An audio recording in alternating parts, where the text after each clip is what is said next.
All right, and this is another episode of the Express Lane with Kevin Stan. What's going on? We got a guest here with us today. You know, we were able to line somebody up to get in studio, which last week was like, we got people. No, we don't. And then like the week before that, I was like, we got people. And I was like, sorry, Brittany, like you're coming with me because we need a guest.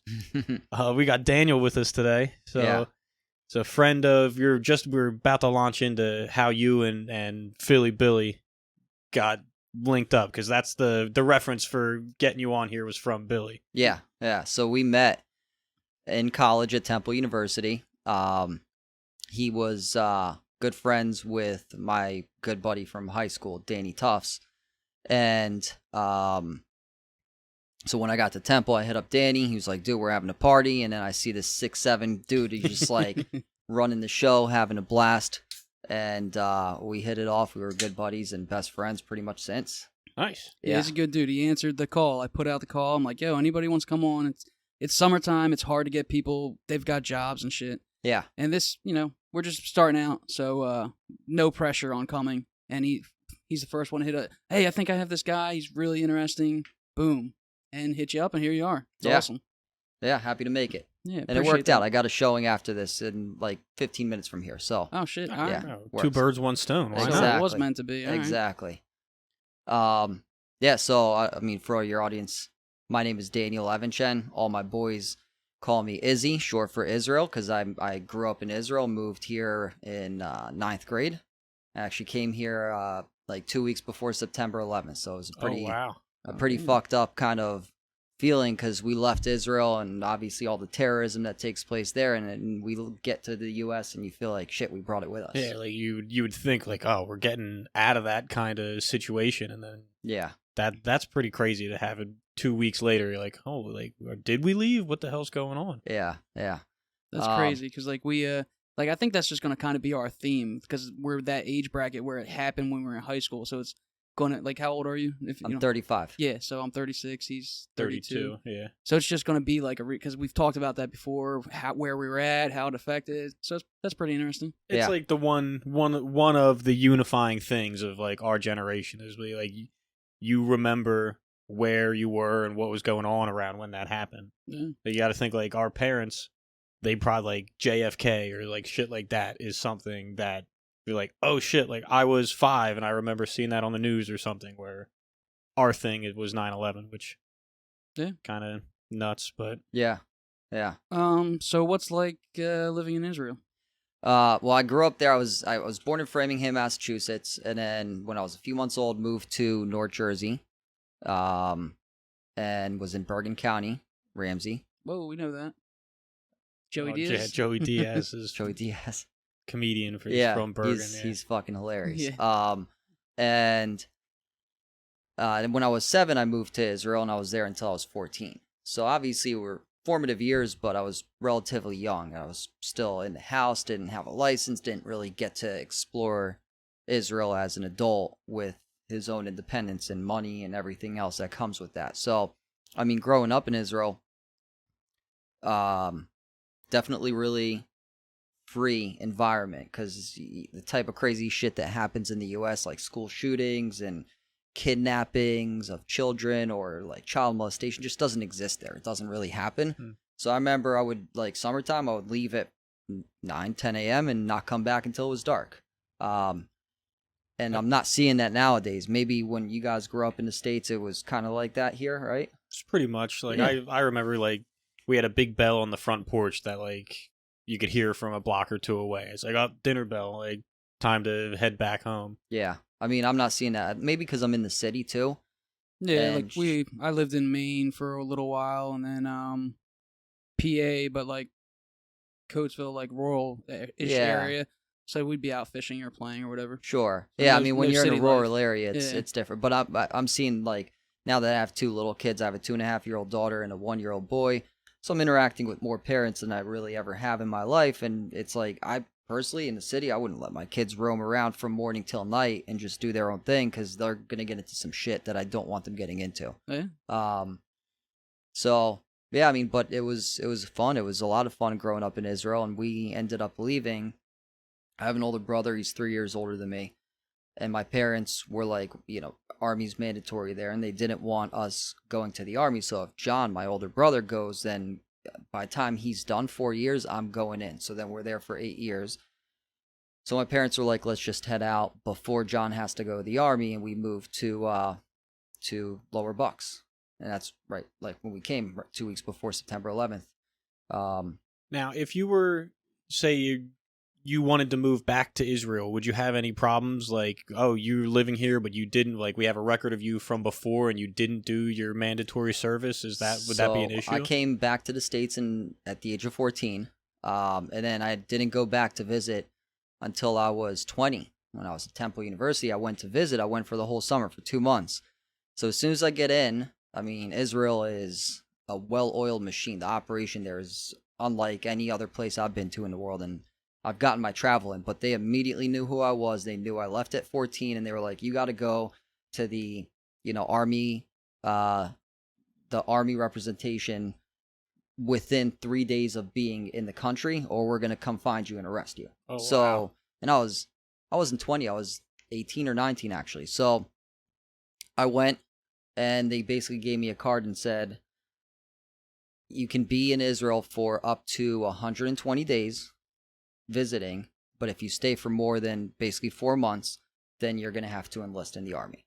Oh, wow. Now, at the age of 35, if I go to move back there now, I would obviously have to set up an appointment, meet with them, and be like, look, I'm 35 years old. I got 2 kids. I'm old as shit. I won't do you any good. I'm not at a fighting age really at this point. So they'd probably just make me do some, bitch work for a couple months, if any, and that would be my responsibility towards the Army and the country. But you would still have, like, it's still a situation you would have to clear up upon returning. For sure. And the reason I'm saying that is I'm basing that off of, this was a long time ago, but my half-brother from my dad's first marriage had a similar situation. He left before Army age, moved to the States, and then he came back to live in Israel for a few years, and he was probably around my age now, early 30s, something like that. He had 2 kids, and so the Army made him do some service for, I think it was 6-8 months, but he wasn't doing any like combat shit. He was just, loading ammunition or whatever. He was doing just menial labor. That's one of the first things I thought of when he said you're like Izzy in Israel. I was like thinking about, like, so you're talking about all the shootings and stuff. Like, I don't know, man. Maybe it's because I'm old enough where I wouldn't have to, but maybe we should have a program like Israel has, like, to make people have more piece of the pie, like to give everybody a common ground, and also maybe find what's suitable, because I think that's what the military does. Like, my buddy's in the Coast Guard, and he's got a job. All he's doing is he's got a job. Yeah. They train you for a job, you do that job, and then you can go out into the world. Yeah. Like, I think maybe that would be good for the United States. I don't think it would work in the U.S. Too many people, too big. Right? In Israel, it's it's mandatory because we're under constant threat. We're surrounded by enemies that want us gone and don't want to even acknowledge our existence. And then when you look at it, it's smaller than New Jersey. Mm-hmm. As a geographical area, it's a tiny country. Like, on the narrowest part, it's long and narrow. On the narrowest part, you can go across in 30 minutes. Maybe 11 hours from the northernmost point to the southernmost point. So it's a really small country.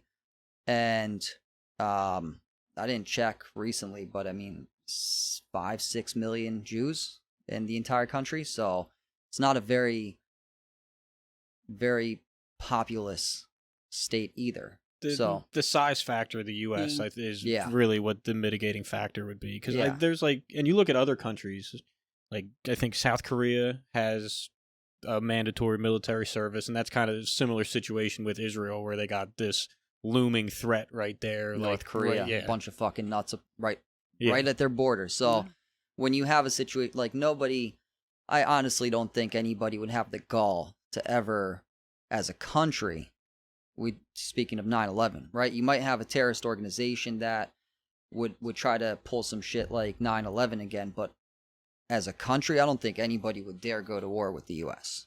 No. So I don't know that it's not really like necessary. Traditional war. Yeah. But yeah. We'll see. I think Russia's trying to do their best in Ukraine. Right, but I mean, But no, a direct attack onto the U.S. is probably not gonna. Not likely. We're not living through Red Dawn anytime soon. I was just thinking more like unifying everybody, giving everybody some kind of training, because I feel like that's probably the problem with all of these young people that are looking for something. Like maybe if they were guided just a little bit, they'd have an easier time fitting in or finding their thing. I mean, that's one thing about Israel. When you so it's hot, it's small, it's tight. So everybody is just super aggressive. I've already lost that Israeli aggressiveness. Like when I moved here, everybody was like, "Dude, chill the fuck out." And I'm like, "What? What do you mean?" Like I'm fine. I'm being normal. I'm being normal. This is chill. Yeah, and so I've lost that edge, and now when I go to Israel to visit, everybody's like, "Dude, you're such a little bitch." Like, you know, and so it's funny, but so it's so aggressive there, but through all that, there's a sense of unity and brotherhood throughout the entire country that I really haven't felt anywhere that I've been. Now, I haven't been, I think there's 182 countries in the world? Something like that. Yeah, so I haven't been obviously to nearly even close to half of them, but before my wife and I had kids, we got our travel in a bunch, so we've probably been to, I don't know, 30, 40 countries, and I've never experienced anything close to that. Interesting. Yeah. You don't get that feeling from like Philadelphia, like everybody doesn't like us, so you like people from Philadelphia walk around with a chip on their shoulder and like you're from New York, like fuck you, and you're like, man. Only if you're wearing like your Eagles gear and you're outside of Philly, like in another city, you'll definitely get that unity. Like if I see you in whatever fucking Chicago and I see you wearing a Phillies cap, I'll be like, let's go Birds, right? Because and we'll have that kind of connection, but in Philly, no, everybody's it's the exact opposite. The city of brotherly love. Like everybody's like, fuck you. In the city, it's not true enough. Yeah, and I think that probably is applicable to a lot of places, right? Yeah, for sure. So yeah, I mean, the plan actually for me is to move back to Israel eventually. When I hopefully retire. The idea is to retire in like 10 years, or less, and then move the family to Israel. Now, do you speak any other languages or anything? Or Yeah, I speak Hebrew and Spanish. Oh shit! All right. Yeah. Nice. Yeah. So you're smart, dude. I don't know. I barely speak English. Yeah. I think I can speak for Stan on that one too. Absolutely. Absolutely. Yeah, I guess there's book smart and street smart. I'd probably categorize myself more as street smart than book smart for sure. Never was a good student, just enough to kind of cruise by. And then I guess if I apply myself, I remember at Temple, my parents made me pay for my shit, and I was like, all right, well, if I'm paying for this, I probably should apply myself and not fuck around and just party all the time like I did in high school. So I did pretty well at Temple, but that's good. At least you get a student loan. You're like, government's paying for this. Like, I'm partying. Fuck that. Yeah. No. Yeah. I know a lot of people that are still paying student loans back. No, it's wild. Yeah. It's just, there's no getting out of it. And you're like, oh, I'm just making minimum payments. Like, okay, well, enjoy making the minimum payment when you retire because it's not going away. Exactly. And you can't even, like, bankrupt yourself out of that. Yeah, that's what's crazy. Like, the only kind of debt that you can't, like, I have no money left. Well, pay up. Fuck you, pay me. We'll wait till we start paying you and we'll take from that. Yeah, right. Yeah. And so, you know, my background's always been in real estate. That's what I do. Whether as a realtor, I sell real estate. I also invest in real estate. I manage my own rental properties. So that's probably like my biggest passion in my life is real estate. Besides my family, my kids. Yeah, I can see that. I mean, I love my kids to death, but like I have a 2.5 and a 1-year-old. So like the 2.5-year-old is mobile, can speak. She speaks fluent Spanish. I respond back to her only in Hebrew, so she understands Hebrew. So she's like a really smart little girl, and she's testing boundaries like crazy. And then the little one, he's crawling, so you know, everything in the house is in play. So it's just nonstop Hawkeye watching him, and she's getting jealous of him, so she'll beat the shit out of him or whatever. And it's like, just there's not a second where you can rest. And Why Spanish? My wife is from Mexico. She was born in Mexico, raised in Mexico, came here for work, I want to say 11 or 12 years ago. Met her at the bar. I saw her. I was like, God damn. And I just ran up on her and was like relentless all night. And the end of the night, she was kind of like super cold to me. At the end of the night, I asked her number, and she looks at me and she just shrugs her shoulders, and she's like, no, okay, all right. So I get her number, and I try to get her out on a date. It was 2 months to get her out on a date. And I'm like, fuck this, I'm going to give up. And Billy's like, no, dude, you put in too much work. And Bill's like, fuck that, you put in a ton of work. This is what you need to text her. So he basically started, like, he was texting her I was texting her on Billy's behalf, effectively, right? And it worked. I got her out on a date, and then, as they say, the rest is history. Yeah, really. So, got pretty serious. I went to Mexico with her to visit her family. Funny story. So her family lives in Veracruz. It's on the Gulf of Mexico. Super hot, humid, tropical area. We get to the house. We're there for maybe an hour. Caricia, my wife, sits down on the couch, and there is a spider, probably the size of my fist, right behind her head. So I'm like, holy shit, baby. Watch out. There's a big-ass spider behind your head. And I grab her, and I pull her off the couch. And her mom looks at me, grabs a tissue, and just nonchalantly, like, just kills the spider. And I'm like, holy shit. Like, that was a really big spider. She didn't even freak out. I'd be a little bitch, like, trying to, like, kill it, but not get possibly touched or have it jump on me. And I have no idea. We're in a tropical area. Could this be poisonous? I have no idea.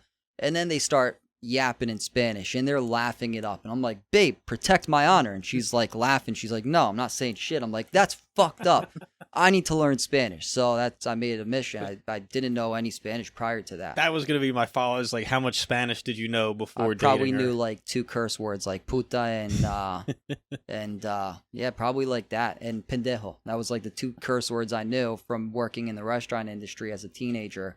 The Guatemalan dishwasher used to curse me out all the time, and those are the 2 words I picked up. So prior to that, I didn't know anything. So I made it a mission to learn Spanish so I can communicate and protect my own like name and reputation, because her parents are looking at me like, this is the guy you brought to meet us. This is who's going to protect you in the U.S. And I'm like... He was scared of that tiny spider that was 6 inches long. To this day, we've been married for 6 years almost. Coming up in September, it'll be 6 years. To this day, they bring up the spider. As they Every should. time, Like, Yeah, I mean, no, fuck that, man. No, like, I don't know. Like, come See, to I thought you Philly. were gonna say like, do they have spiders in Israel? Like you'd be like, oh, killed their spider, and they're like, oh, all right, he's one, he knows. No. Alright. I've never encountered spiders like that in Israel, so I don't think. I'm sure there are, but like not where I was growing up. So What's that crazy one in Iraq? The hunter spider or something? It was, Eats yeah. lizards and shit. like it's massive, big, like big, yeah, it's like a size of a boulder. Like a foot long, 2 Yeah. feet long spider. Yeah, imagine if you saw something like that. Yeah. Freak the fuck out too. Yeah. Like, It's a So- monster. yeah, it is. So it's a funny story with the wife when we went down to Mexico. That's what really, I was intent on learning a new language at the time, and I was working for Siemens Healthcare. So they had free Rosetta Stone. So I tried Mandarin first, and like 2 courses in, I'm like, fuck this. I mean, it's just symbols, and the pronunciation is just so difficult. And I'm like, well, all right, so not Mandarin. Then I met Caricia, and Spanish being a Latin-based language, I'm like, all right, at least it's the same letters. You can It's pick up on some Yeah. type of stuff. exactly. So that it was a lot easier versus trying to learn. I mean, if you try to learn Hebrew, it's super difficult as well. It's not to say it's written right to left left to right instead of right to left. And there's no vowels, right? It's all Yeah, no, consonants. it's different letters altogether. So I remember growing up when I moved to Israel, it was really difficult picking up the language. Like you said you were like what, 7. 7? Okay. Yeah. So yeah, at 7 years old you got to learn Hebrew. But I would assume like there's probably a lot of like different people, Americans going over there. So you probably weren't alone. No, I was. really? Yeah, I was Okay. pretty. So is English not spoken like at all, or Most Israelis actually do speak English. Like when I went to Japan, for example, I was really surprised. I figured everybody in Japan would know English, but nobody fucking spoke English, Yeah, and they none don't of the play that signs shit had it. over there. What's that? They don't play that over there. It's like, this is Japan. We Yeah. speak Japanese. Well, but it's a really developed country, like Yeah. super developed. Yeah. So I kind of had this. We were in Tokyo. We weren't in like the you're like, outskirts. I'll in a run into rural area. somebody that speaks English. Yeah. So actually, Kill Bill's one of my favorite movies. Good movie. So we land, everything is in Japanese symbols. I'm like, what the fuck is going on? So I'm trying to figure out like the bus that's gonna take us to our hotel. And I'm kind of wandering around. I'm like, excuse me. And everybody's like, no. Like, they don't speak English, but they're like trying to help. So I walk up to this dude and he's like, he speaks English. He's standing at the bus stop. So he walks back with me, super like nicest people in the world in Japan. So he walks me back to this kiosk to help me load up the bus ticket. I get to the bus with him. He's going on the same bus as us. And only one of them works. One of the tickets works. So, he paid for my wife's ticket to get on the bus. Wow. And we're just chatting. He's like a CEO of this company or whatever. And I'm just telling him, like, I don't know much about Japan. Like, Kill Bill's my favorite movie, blah, blah, blah, blah, blah, blah, blah. So we exchange emails, and he invites me and my wife out to hang out with him and his wife in some fancy spot in Tokyo. So he gives me an address. We meet him there, and it's the fucking Kill Bill restaurant. Really? Wow. Right? Like, how thoughtful was that? So they take us out to dinner there.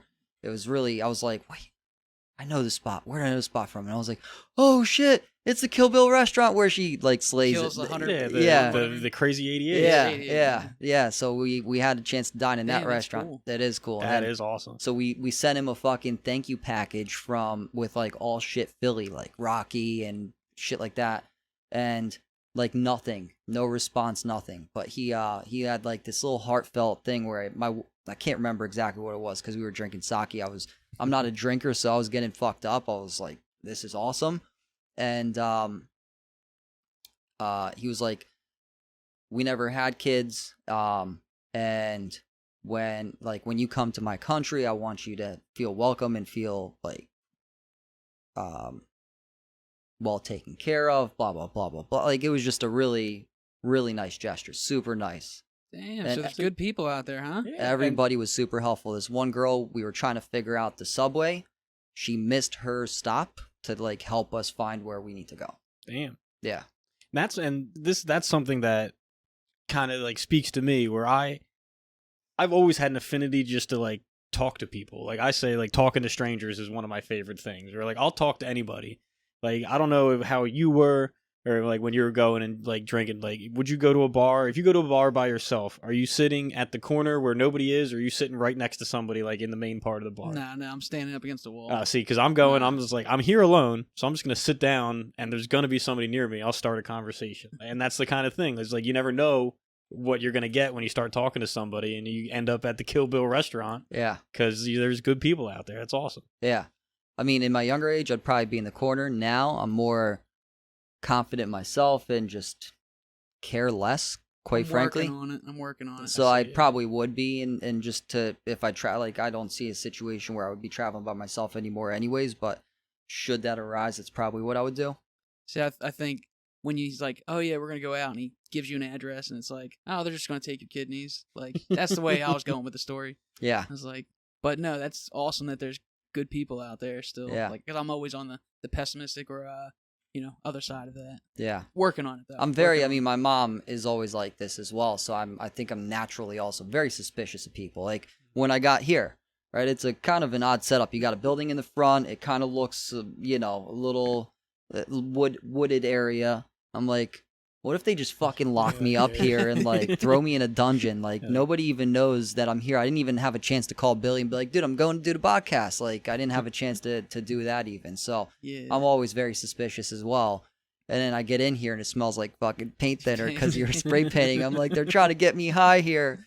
Nah, man, just a couple regular dudes just trying to just bullshitting people. Using this, for me at least, to meet people because I'm so like introvert, antisocial, like always thinking the worst of people. So I'm using all of my connections to get out there in the world and at the same time maybe make something cool. Yeah. So yeah. You're getting better at talking with people. Like first couple episodes, you'd come in and be like, "Oh yeah," and then just like sit back. I love like when he's talking. I'm like, I love stories. I love the Japanese story, the Israel story. I sit there and I listen to the shit. Like when people talk, I listen. Not everybody listens to your stories. True. Like, there's people that are just like, okay, and he's done. It's my turn to speak. Like, yeah, they're waiting. They're waiting for their turn to speak versus actually listening. Yeah. Yeah. So where else have you been? That was. bunch of places. So what, like, I guess excluding Israel, was Japan your favorite trip? Or like if you had like a top 3 places that you're like, people don't know about these spots, you got to head there. Iceland is a really cool spot. Yeah, Iceland is fucking badass. Yeah. So yeah, Iceland's like landing on the moon. So it's just a very different environment. Super nice people, quite frankly. So it's funny because it's cheaper to travel internationally than it is nationally. Like going to California costs like $800. We flew to Japan.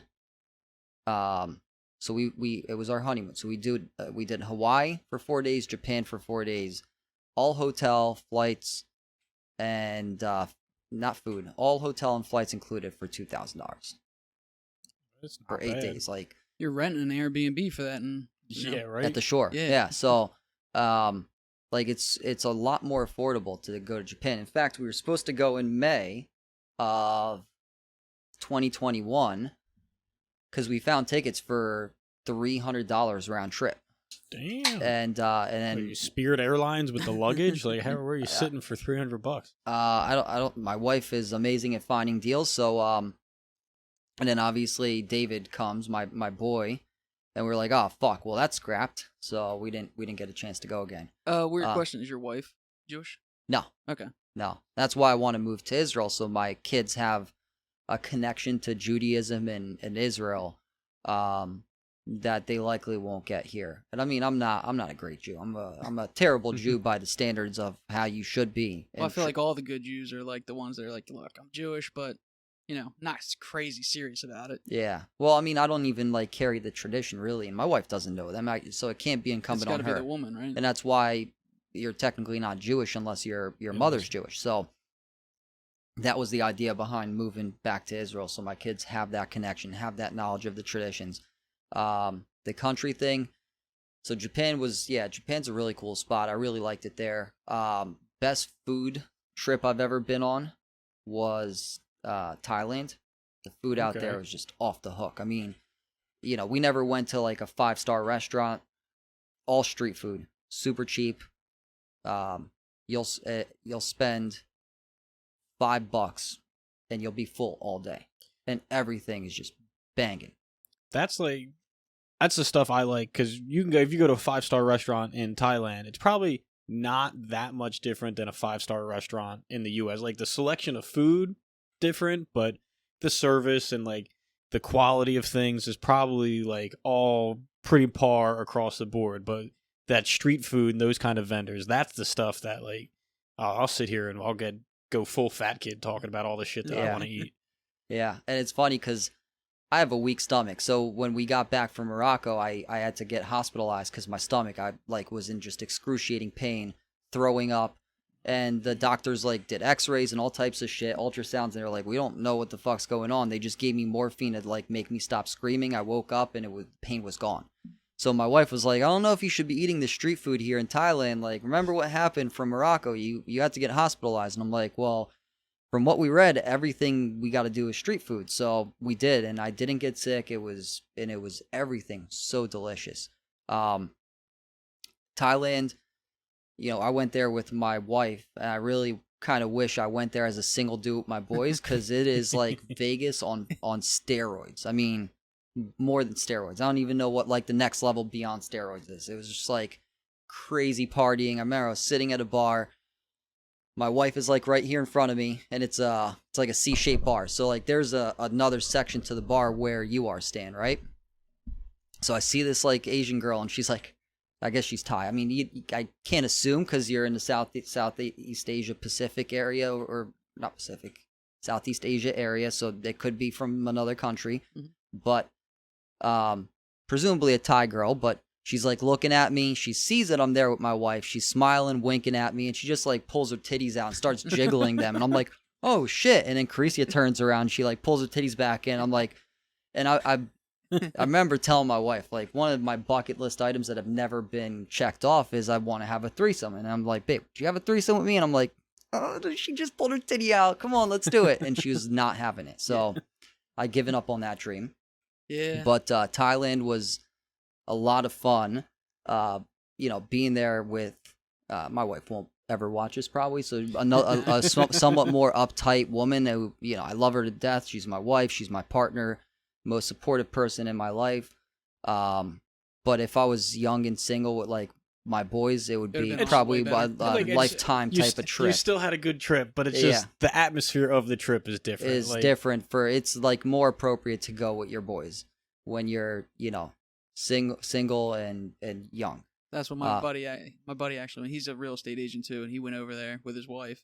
He's like, dude, like it was awesome, but it was like, fuck. Yeah. He's walking with his wife down the street, and it's just like, a buffet. Yeah, for sure. Yeah. And foot massages galore for like $10 for like 30 minutes. So we must have gotten a couple dozen foot massages while we were there. So Thailand was like my favorite food trip. Probably my favorite all around trip was South Africa. I went with my buddy. My wife was pissed because I was doing all the planning and I never planned for anything. So I planned all this out. That was a really cool trip all around. Like we went to Johannesburg. Scary place. We were supposed to be there for 3 days. We were like, fuck this. We left after a day. Damn. Like we did a tour of the city and the driver was armed and we're driving around. There's this dude cracked out of his mind, taking a shit on the sidewalk, broad daylight as we're driving by. I'm like, holy fuck, and all the hotels are like guarded compounds with gates. You got like, a dude with like a machine gun sitting out front of the gate so that you're guarded as you're coming in and out, and you're advised not to leave the hotel unless you have armed security with you. Damn. So we bounced out of Johannesburg and went and did a safari in like a luxury tent, and that was probably one of the coolest fucking things I've ever done in my life. Really? Yeah. So we pull up in the car and we look over and there's a cheetah just like walking right by us, free, just unencumbered. It's not like at the zoo where they're literally just walking around at Kruger National Park. And it was the zoo where they're all laying down depressed. Like. Yeah. And so we get there. There's like the main platform, the main compound where you can get your food, your drinks, and then they walk you with a gun because again, there's wild animals to your luxury tent. So at night, no light pollution whatsoever. We're sitting on these like recliners and looking up, and it's just millions of stars. Like you can't even see the stars in Philly because of all the pollution. Yeah, that's I'm up in like the middle of nowhere, Pennsylvania. My wife, her grandparents have a house, so it's same thing where it's super dark. You're just like, holy shit! Like the amount of stars that there actually are, and you like it's wild to see. And if you haven't been somewhere where you can see a night sky like that, that's something you need to check out. Yeah, for sure. And I mean, I've seen that before, but it's been so long having lived in Philly for as long as I have. So I'm looking up and I'm like just rambling on about like, oh, we're so insignificant. Like we're like, look at this. Like there's just complete endless amount of galaxies, stars, and all of a sudden my buddy who was a linebacker in high school, big dude, probably 250, just fucking wails me across the chest. So I'm like, I get up and look over to him like, dude, what the fuck? And we see 4 eyes looking at us from pretty much maybe where the door is to where we are. And there's nothing between us and 2 jacked hyenas just fucking ripped, like massive, probably 4 feet tall. And we're frozen. My heart literally dropped into my ball sack into my stomach. I'm like, holy fuck, we're going to die. And then all of a sudden you hear trees crackling. They run off and you see a probably 20-foot elephant just walk right by us. Really? Yeah. That's awesome. It was just wild. It was crazy. And then we saw those cheetahs that we saw coming in, 3 brothers. They went hunting and we just followed them around hunting. Damn. It was just a really cool trip. So from there we went scuba diving, and the humpback whales were migrating right through there. So as we're like heading out to the dive spot, this humpback whale just breaches the water, jumps out the water. It was just fucking awesome to see that. And when we we're at the dive spot, you can hear him under the water, the little tweets and everything that they're communicating. So you hear that as you're like just swimming around. And then we ended in Cape Town, and went to Seal Island because like the whole point of my trip was to strike something off my bucket list, which is to see a great white breach in the water. That's what I wanted to see. So we did the tour, and it's funny, you see shit on Shark Week or National Geographic, and you think it's like, all right, that's it. We're here, it's going to happen, right? When I went to Iceland, one of my bucket list items was to see the Aurora Borealis. And I thought like, we got there that night. I go outside, we were tired of shit from traveling, and I look up and I'm like, oh, I guess it's not out tonight, and went back to bed. Turns out it was out that night, and there was only one other night it was out, but it was too cloudy to see it. So I missed it. So it's funny, like I go on all these expeditions and travels to like strike shit off of my bucket list, and I don't accomplish them, so I need to redo them now. Apparently the great white population was it has been significantly dwindling in South Africa. So they're getting wise to discovery. They're like, yo, I'm tired of being on camera. Yeah. Tired of being your little bitch. Like, fuck that. Start paying me. Make me race Michael Phelps. Fuck you. They kept dropping these massive tuna heads in the water, and then they'd bring the rope up, and it was just cut clean. They were like, there's only one thing that could cut this rope that cleanly is the great white. He's just lurking really deep down there, and he's not coming up. Yeah. And then they like threw the little foam seal, and just like we waited and waited and waited. Nothing. But nothing. So we ended up like getting they were like, hey, we got a report that there's 3 juveniles like 4 towns over. So we went the next day and at least got to dive with the great whites, and they were just like kind of swimming up against the cage. They banged into the cage a couple times. So it was a cool experience, but not what I was like hoping to accomplish while I was there. And then we finished it off at the surf town. We just went surfing, and it was a great trip. So you went and saw sharks in the cage. You know they're out there, and then you went surfing? Yeah, I mean they're I've always been fascinated. Bitch-ass shark. They were like 12 feet. I mean, dude, fuck, that's nothing. Yeah, 12 feet. I wanted to see like an 18-footer just fucking rip through the air, like just see an amazing specimen, and just to see it on the fucking on TV is wild enough. I can't really like to be in the boat and be like, holy shit, like that thing's fucking flying. That would be wild. Yeah, exactly. So, not to sound what's the word? I guess ungrateful, because it was an amazing experience. It was a lot of fun, but again, I went there with a specific purpose, and it didn't get accomplished. So like now I plan on going back, but I've been fascinated with sharks ever since I was a kid. So I also know that a great white is extremely unlikely to come up to 20, 30 feet from the shore while I'm surfing with 15, 20 other surfers, and quite frankly, they're not really aggressive towards people. Like the shark attacks that you get from great whites they're more like exploratory. They'll do a bite and they're like, oh, you're too skinny. Like you don't have nearly enough fat content for me to waste my energy on you. Meanwhile, there goes your arm.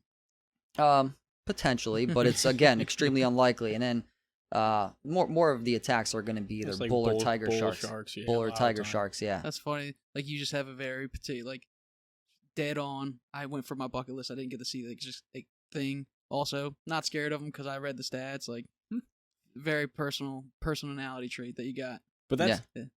I feel like I do trips the exact opposite, where I want to go to, like, I went to Nashville with my sister and a friend, and, like, just because Nashville sounds cool, like, let's go.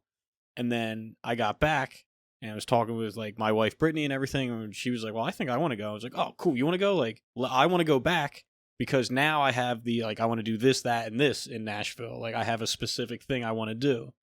Like, and for my buddy's bachelor party when I went to Kentucky for like a bourbon tour, was just like, we're going to go. He wants to do this bourbon tour and then we'll figure it out.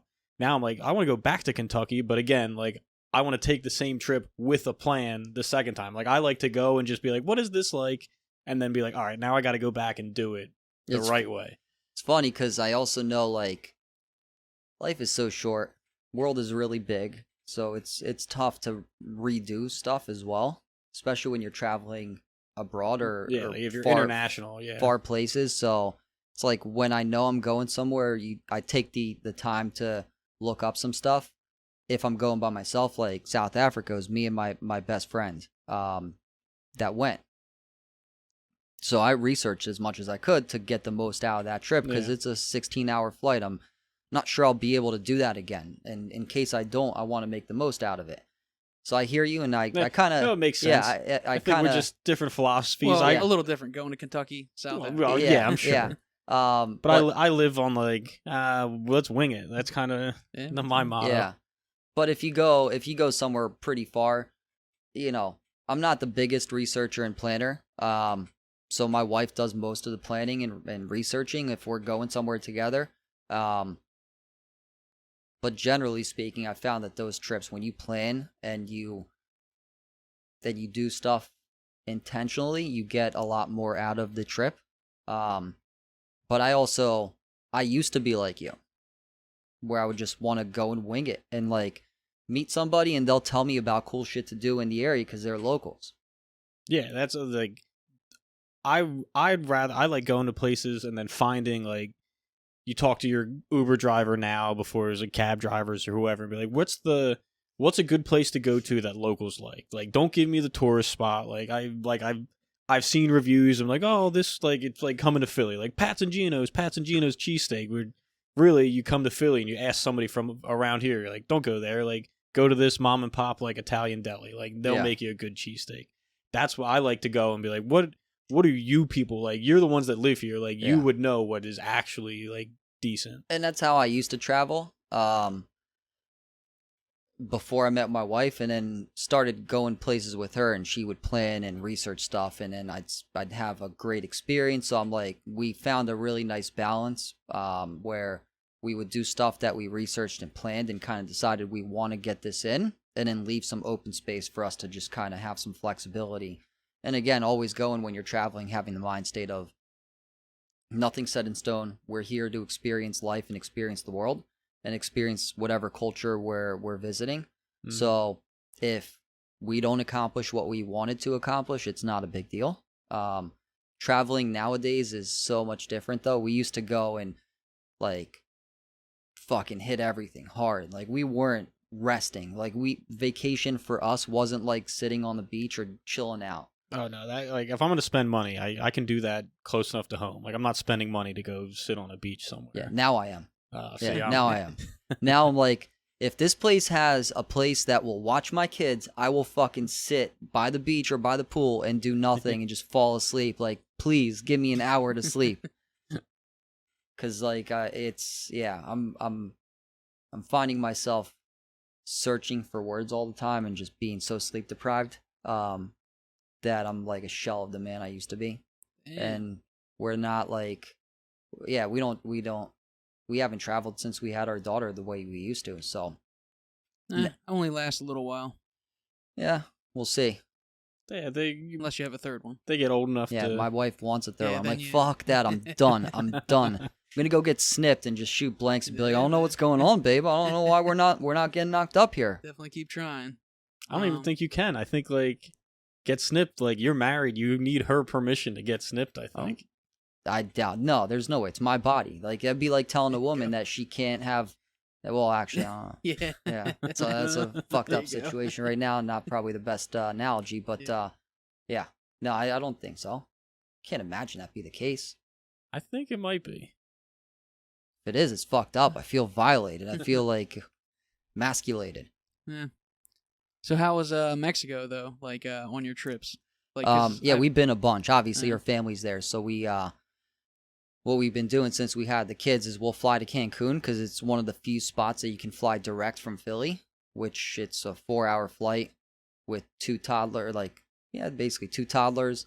A lot easier than driving up to Newark, flying to Mexico City, or flying to whatever, Miami and then Mexico City, and then to get to Veracruz. So we've been just doing Cancun, and her family meets us at Cancun. So we just actually got back about a month ago. We were there for a week. It's funny because prior to meeting my wife, I went to Mexico and I went to, I'm fucking blanking, on the West Coast. Not Tijuana? No. It's gonna West bother Coast, me now. Mexico. That's gonna bother me now. It's So West Coast was Cancun. It's in Baja California. Where No. the fuck is it? Cancun? Cabo San Lucas. Cabo San okay, Lucas. So Cancun's on the Gulf side. Oh, yeah.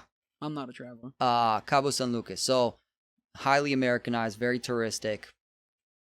And that's the only Mexico that I experienced prior to meeting my wife. So when we went on that trip to meet her family, we went to Mexico City, which is a dope city, really cool spot. It's massive. It's the second largest city in the world behind Tokyo. It was number one for a while, and Tokyo just etched it out.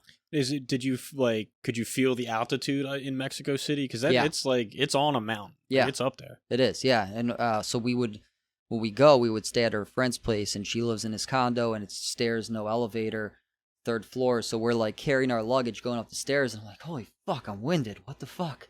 And I'm like, oh yeah, we're on a really high altitude. That's why. So you can definitely feel it. But it's massive, but it's oddly enough feels a lot like Philly to me. In the sense that it's like a city of neighborhoods, right? Like, so you have these pockets, and every neighborhood has its own vibe. So like in Philly, you go to Passyunk, you go to Pennsport, or Northern Liberties or Fishtown or Rittenhouse. Like each neighborhood has a very distinct feel and vibe to it, which I found, from my perspective at least, to be the case with Mexico City. And then we traveled to Chiapas, which is like a southern state. Which was really cool. Also in the mountains, like cooler in terms of temperature wise, not as hot. And then I got really fucking sick, and we had to scrap the second part, which was going to the southeastern part. Did you eat something, or Montezuma's revenge? So I actually had, this dude, we were when we went to Mexico City, we went to visit the pyramids, and this dude sold me a bottle of water, and it like did the click click click click when you open the cap. So this motherfucker glued the cap back on and used tap water. Damn. Because when I was drinking it, I was so thirsty. It was fucking hot as balls. I'm sweating. I'm hot, thirsty. So I drank. I'm like, after I got done chugging a bunch, I'm like, this tastes a little weird. Like, taste this, babe. And she tasted it. She's like, this is tap water. And she threw it out. Damn. So I got pretty fucking sick. But interestingly enough, the opposite happened. I was constipated. I couldn't get anything out. Huh. And like, I tried going, and fucking painful. And I took a bunch of laxatives hoping that would help me. Like, nothing helped. And so I was just basically like 5 days backed up, and I was with her family. They kept feeding me. It was like the Wu-Tang Clan, like, Method Man, I'll sew your asshole shut and keep feeding you. And that's what was happening to me. I felt so bad. But like, Mexican food is just so delicious. It's probably my favorite cuisine. And so I couldn't stop eating either, because all the stuff that her family was cooking was just out of this world delicious. So I'm like eating, and then I was just like, oh, I shouldn't have fucking eaten anything. So, yeah, I got super sick, and we were just like, all right, we're not going to go to Oaxaca, which is like a whole nother vibe, for that state. And it's where her father grew up, and she's never been. So we were both bummed out. We missed out on that part. Stinks. Yeah. Yeah, but it's a massive country. I mean, it's really large. I think it's 33 states, which I never knew prior to knowing my wife and meeting her, and she told me a little bit about the country and experiencing it. But yeah, it makes like you look at it on a map, and like, it's a big country, but to hear it as 33 states is kind of like puts it in a different like perspective. Yeah, it's the word. Yeah. But yeah, everybody there is super nice as well. And yeah, so I really enjoy meeting and hanging out with her family. Mexicans love to party. They love to have a good time. They love to have fun. So, I mean, we did a wedding here in Philly, and then we did a wedding for her family in Mexico. And that's awesome. It was a wild fucking wedding. It was crazy. Catholics? To me. So yeah, they are Catholic, but the church wanted us to like sign off on some shit. I forget what it was. So I was like, fuck that. I'm not doing it. My wife was like, yeah, no, that's ridiculous. We're not doing that.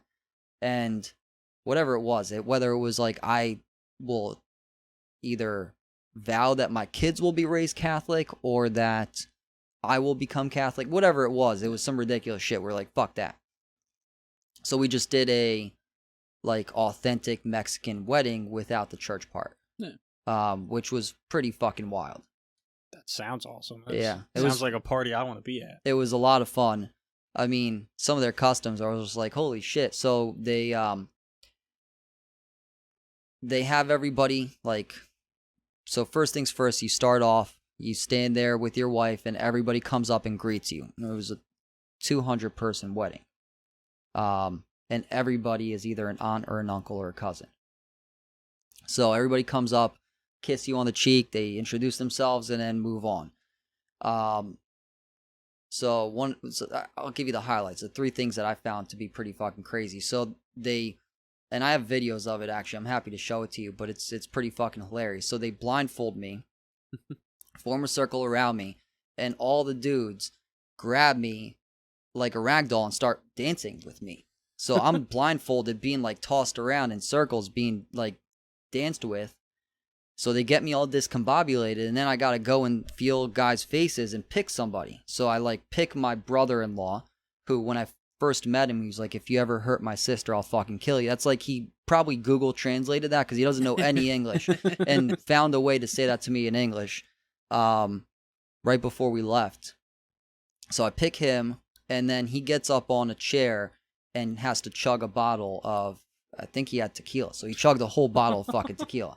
I'm like, holy shit. Like, I took 3 shots and I'm pretty buzzed right now. Like, he just chugged the whole fucking bottle. That was pretty wild. They do the same thing with Caricia. But they don't chug a bottle. They did something else. And then me and Caricia were sitting next to each other, and people come in and put money in a pot sitting in front of you, and then it's clay pots, and they smash clay pots right at your feet. So her dad fucking throws one right at us, and a chip goes flying and hit me like right here to the right of my eye, like 2 inches to the left. I'm losing an eye. And then you tally up who has more money in their pot, and whoever has more money is, I guess, like, runs the house, is the boss. So, you, right? Yeah, but you're not. Obviously, you didn't have more money. No, I did not. I did not. I came there. close because my mom was my only family member that came. So she threw like $100 bill in there, which obviously with the currency, like, really jacked me up, and I was like still 20 pesos short of my wife. And like my mother-in-law, my suegra, that's the name for mother-in-law in Spanish, she was cracking up laughing. She's like, no, you need to like do whatever the fuck Caricia tells you. And I'm like, well, basically that's what we do anyway. So Yeah. That's funny. That's all of us. yeah. No, that's Yeah. cool. I want to go. Yeah. I want to go. You have another wedding. Yeah, Invite us. I want to. I want to marry a Mexican. Yeah, we were gonna do another one in I want to be Israel the guy chugging the bottle. for my family in Israel, because my half brother, and my grandmother came to the U.S. for the U.S. wedding. So like our plan was to do one in U.S., one in Mexico, and one in Israel, and then Israel never happened because it's a 12-hour flight. So we're going actually at the end of September for 3 weeks with the kids. It'll be interesting traveling for a 12-hour flight with some little kids. two I kids. just saw. I think it was Barstool Sports on Instagram. But it was a guy with like a 1.5, 2-year-old, and they're getting ready for the flight, and he's got him on the electric sidewalk, you know what I'm talking about? Yeah, the conveyor belt. Yeah, he's on the conveyor belt, but going the opposite way. So he's just like walking with his toddler for like an I hour. I saw that. That How to tire out your kid before like flight. Yeah. The kid's not moving anywhere. He's just walking in place. Yep. Yeah. Like, That's damn, good. That's genius. Yep. Whether my wife agrees to it or not, I'm gonna pump him up with either melatonin or Sudafed, one or the other. Like, I'm not dealing with two kids the whole 12 hours. There's no fucking way. Yeah. That's a long flight. Yeah. Yeah. So it'll be interesting. It'll be my first time back in probably like 6 years, because the pandemic, I mean, Israel was beyond extreme. They were fucking nuts with their restrictions. Yeah, they're jacking everybody up with 5-6 shots. Not only that, but like in the height of it, my mom was there, and she was like, if you leave the house to go anywhere other than like a doctor or the supermarket, I think it was like 1,000 meters from your house, they'll hit you with like a 5,000 shekel, which is like over $1,000 fine. Damn. Wow. So in the height of it, they were really, They use shekels over there? yeah, Oh, that's cool. that's the currency. So how do you have friends over there still? Like from Yeah. growing up and stuff? Yeah. So I mean, I they don't- just stayed there and Yeah. you know them and when you go over like, yo, Yeah, I mean, because it's could have been you. Yeah, I right? mean, it's nowadays with technology like Facebook and everything that's out there, it's easy to get in touch with people and stay in touch. Can't say I stay in touch with them Yeah. religiously, but when I go back, I'll hit people up, and if we can hang out, great. If not, then whatever. I have a lot of cousins and family there, so That's cool. typically that's what we do when we go. But again, it's been so long that, yeah. Yeah. You're going to be the American. Yeah, I mean, last few times I went, I was the American. Yeah. Yeah. It's funny. It's how small this world is. So, like, one of my best friends from Israel growing up, completely lost touch with him. Randomly friends me on Facebook. I'm like, holy shit, Omil Moa. So, like, he hits me up, friends me, start messaging, catching up, and then he's like, "Do you remember Amit Vaknin?" And I'm like, holy shit, I haven't thought of that name in probably 20 years. He moves to Philly. Right, like out of nowhere. So I started hanging out with him. I grew up with him, went to middle school with this kid, and now he's living in Philly. And when the pandemic hit, he's like, I'm working from home, so he decided to just go stay in different cities in the U.S. for like a month at a time. So he went to Miami, went to Colorado, went to Seattle, San Francisco, L.A., San Diego. Like, he went all over the country and just stayed in each city for a month and then explored around those areas.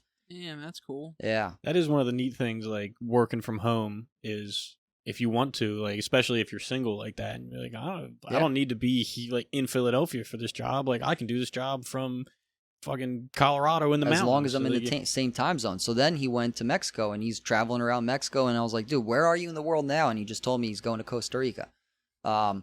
And like, COVID as a realtor, it's been pretty fucking wild, because COVID has been the number one, like the biggest driver of human movement that I've ever seen. And I think probably the biggest movement of humans geographically from where they live and how they view what they need in a home or where they want to live in the history of our country. Like, with the advent of technology and the fact that a lot of people can work from home remotely anywhere, then why the fuck do I need to live in New York or California and pay crazy taxes or crazy property prices when I can live anywhere? Mm-hmm.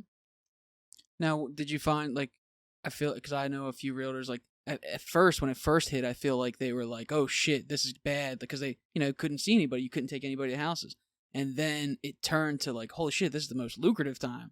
Yeah, for sure. I mean, it was illegal for me to show property for 2 months in March to like end of May of 2020. Right? That's when it hit, 2020? Yeah, 2020. So it was illegal. And I remember, like, I had a couple clients that like came in from like internet leads, and I'm like, are they fucking, because I was reading and hearing realtors saying like various agencies from the government are like planting moles to like catch realtors breaking the law and then finding them and taking their license. And I was like all weirded out, like people, like this dude called me. Are you a cop? I asked you. You have to tell me if you're a cop. Out of the blue, and he's like asking me all these questions. I'm like, well, technically I'm not allowed to show you property, but if maybe we can like meet up via Zoom first and let me get a feel for you. And then it turns out like 2 years later I ended up buying a place. But it was very, very, I mean, for everybody, it was really fucking weird at first. And then all of a sudden, you have people selling their $3, $4, $5 million condos in New York, and they come to the Philly suburban market or Philly market, the greater metro Philadelphia, and it's like unbelievably affordable, and they're just like bulging with cash out of their pockets, and they're like, they're expecting to pay New York prices. 4,000 square feet for $700,000. Like, fuck, I'll throw $1 million at this, and I still got 4 in the bank. So, like, it was it's starting to slow down with the interest rates going up and everything, but it's still pretty intense in the suburbs. The city has been a little slower just because of crime and being smaller and more packed and people wanting more space. So what people need in a home has changed. But yeah, it was, I mean, pretty much everybody, all of my colleagues that I've spoken to the last 2 years have been the best 2 years of their careers. Yeah. Mine included, for sure. Yeah, it's pretty fucking intense. So So we got your background a little bit, which is cool. What can you tell? Maybe we can make some clips of like, what do you? So real estate, you've got your real estate where you're selling people houses, but then I assume you also dip or dabble in. You've got your own properties you rent out and Airbnb stuff like that. Yeah. So, I don't know if I mentioned it. So my parents used to flip houses. They would do like a project a year. And growing up, my dad was very handy. He was an electrical engineer, so he taught me how to do electrical work, and plumbing. He would always be tinkering or working with something. So as a kid, I'd be like handing him tools, and he'd teach us how to do shit.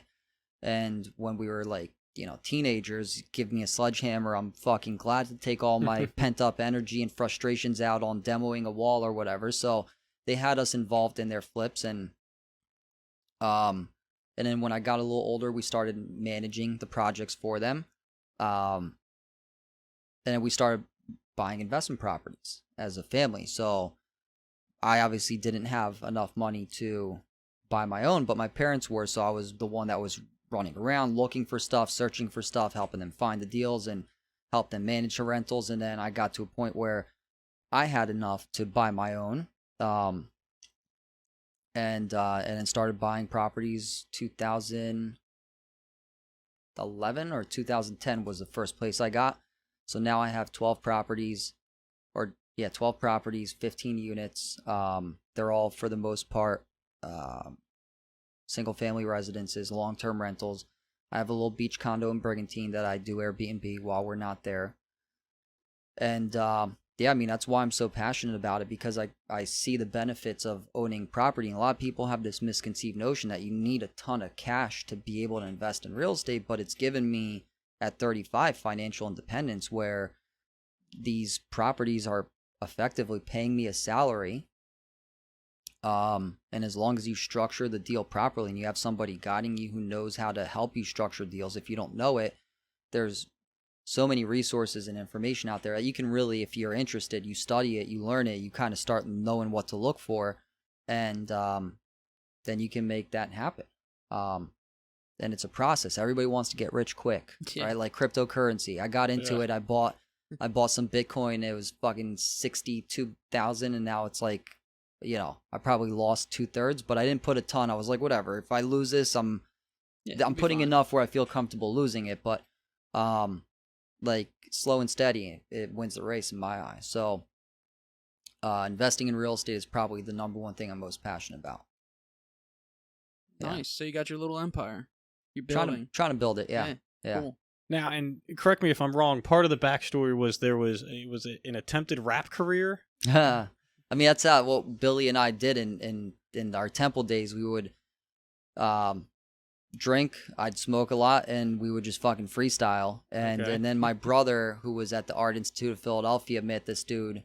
Achilles Kilowatts was his rap name. That's an awesome name. Yeah. And I actually don't even remember his real name. With a name like Achilles Kilowatts, I wouldn't remember the other name either. Yeah, I don't remember his real name. But so like I hooked up with him. We started just, spitting, freestyling, having fun. And he's like, dude, you should come to the studio. I'm like, oh, all right. Like I just would rap for fun and fuck around. And he brought me into the hood. At the time it was a hood. Now it's like totally gentrified and really nice over there on like 20th and Girard. And I go into a closet. It's pretty much what the studio was. It was a coat closet. And started, like, I recorded a verse with him, and I started getting the itch, and I started recording some songs. So I probably have, 5, 6, 7 songs recorded, but I never really did anything with it. It was always something I did more for fun. And I haven't even rapped or freestyled in probably, a decade at this point. Okay. Yeah. So when's the LP coming then? Probably. You got five songs ready to go? Yeah, you can throw anything on Spotify. We're there. Again, right? With... if we can do it, anybody can. With the 2 kids, like, it's funny. There's literally not a second where I'm like, okay, I can just relax. And if there is, then I literally don't want to do anything. I just want to relax. My daughter found her independence, so now what we're going through is in the middle of the night, she's been in her big girl bed for probably close to a year now, and she would just cry. But if she woke up in the middle of the night, she would just lay there and go back to sleep, fall asleep. Now she's like, I don't have to do that. I can get up, open the door, and go to my parents' room and have them comfort me back to sleep. So she's doing that like 12 a.m., 1 a.m., 2 a.m., 3 a.m., 4 a.m. until me or my wife are like, fuck, all right. And then we just go lay on this little tiny mattress that's hard as a rock and very uncomfortable to just get her to stop getting up so the other one can sleep. And my 1-year-old is at 4 a.m. He's fucking screaming because he wants to eat. So it's like we're totally sleep deprived that, it's legit. I don't have time for hobbies. I was telling my wife I feel like I need to just get away from everything and have a hobby. So I always used to enjoy when I would help my parents with flips. I really enjoyed woodworking. So I signed up for like a wood shop in Philly, so I can just go there and work with wood and build some shit and just like clear my mind. And I signed up and I've been there twice in like 3 months. Yeah. Right. And she's like, well, why don't you go? I'm like, I don't know. I feel fucking guilty too when I want to leave the house. Like, Stan can attest this. I think I was like, let me ask the boss like 3 times, and we ended up having to reschedule from I think last weekend to this weekend. No big deal. And quite frankly, like on my way here, she's like, when are you coming home? And I'm like 5:30 and no answer. And I'm like, I can just feel through the telecommunications, like through the fucking lines that there's some guilt that I'm like just catching on my shoulder here. And you can't even tell her. It's like, well, it's gonna get me business. It's gonna get me nothing. I'm just hanging out with 2 dudes. Yeah, well, I mean, I was like, I don't know much about it. They might have some follow-ship where people are interested in investing in real estate, and they hit me up. Exactly. So I use the guise of work, but like, I and she says, I never make you feel guilty. Like, I don't, and I'm like, but I still feel guilty. Just like stepping out of the house and leaving you with 2 screaming kids. You're getting some of that, like, obviously you're not Catholic, but there's that little bit of Catholic guilt that's like bleeding over where you're like, I'm not making you feel guilty. And it's like, no, you're not making me, but like the guilt is still I know it's building, like, it's still seeping in. Yeah, and I mean, Jewish guilt's a pretty powerful thing too. So like we're, I try not to either, but like, look, it's tough raising kids. For It's your not own easy. sanity, you have to break away. You need some of your own space. And as long as you're not at the bar, looking for other chicks, let him go do his fucking thing. If he wants to go out to the garden, or whatever. That's the nice part about being just an uncle right now, is being like, give me your kids, I'll watch them for however long, like, give them to me, and then when you're ready for the kids back, it's like, here you go. Like, you get to give them back. Like, that's yours, and I can go take a nap now. Exactly. So yeah, it's been tough. So like, I really don't have time for the hobbies as much as I would like to, but I always enjoyed it. I still love rap and hip hop. But I don't really get a chance. Who's your favorite rapper? I mean, mainstream, probably Nas. All right. And then, I mean, there's a lot of underground shit that I used to listen to. That again, like, I don't really listen to as much music anymore anyways. Like, now I'm listening to more podcasts, and most of my podcasts that I'm listening to are like either real estate related or business related, or mindset related, because I find myself just in ruts, being exhausted and just sleep deprived, and I'm like, I feel like shit. And because I feel like shit, I think like shit, and it just emanates throughout me, and people get that vibe off of me, where it's like, oh, he's not a positive dude. I don't want to work with him. I don't want to be around him because he either is like, he looks exhausted or whatever it is. But I noticed, like, I would go on competitive, like, listing presentations to meet with a prospective seller, and I'm up against 2-3 other realtors. I used to crush those, but like recently I'm like losing all of them. Fuck, man. Like, all right, I need to get myself right. But it's hard to be positive, upbeat, and sharp when you're tired all the time too. I mean, I feel like those motivational or whatever, those inspiring things go hand in hand with real estate, because you're selling yourself to sell a house. Yeah. But yeah, I mean, eventually maybe. I mean, it's like riding a bike. If I wouldn't now because I'd embarrass myself. But like, I'm sure if I started rapping again, I would suck at first for a while, but if I just kept freestyling, eventually it would start coming back, and I'd start being able to get a flow back where I'm not like tripping over myself over and over and over again. But plus, you'd have a little bit of an arsenal with 2 different languages. 3 different languages. Well, Yeah, no, I'm not. I mean, look, I grew up with Hebrew, so I'm fluent. I totally understand it. I can read it, but I'm not good enough to be able to rap in Add Hebrew. it. No, not rap. Like, just sprinkle a couple, Hebrew words in there. so I listen Yeah, to a lot of maybe. Immortal Technique, and he speaks Spanish, and it's like, Yeah. dude, I'll listen to a whole song in Spanish, like when he's rapping, because Yeah. he's just got that flow. And I I'm don't like, speak I don't any understand this Spanish. I've shit done at all. Like it was, I think it was the World Cup that was in South Africa. One of like the theme song for the World Cup had like a whole Spanish verse in it, and I was like, huh. And then I like look up the artist, and I like now I'm listening to albums from this person that's all in Spanish. I don't speak any Spanish. I'm just like, it just sounds good though. Like I don't have no idea what they're saying. Yeah. Yeah, no, and in Spanish, definitely not. I mean, look, I'm conversational. I can carry myself in a conversation with my in-laws. Like you can find the baño. No, I'm more than like, hey, ¿dónde está el baño? I can legit carry a full It's bathroom, conversation. we know. Huh? I got that too. Yeah. What? Bathroom. Yeah. That's the I'm out of Spanish now. We're Yeah. done. Actually, no, I'm not, because I trying to think. Playing soccer was Dome mi pelota. It was like, give me the ball. Yeah. I think you're close enough. Dame, yeah. Dame pelota. I mean, Cool. yeah, I definitely wouldn't throw any other language in rapping, but I No. would definitely. I feel like I'd be able to pick it back up. Billy still freestyles a lot. Apparently, he's Yeah, like, watch whenever I his thing, drive, yeah. I fucking freestyle. Yeah, I don't know see, if he he's- kicked a verse for you guys.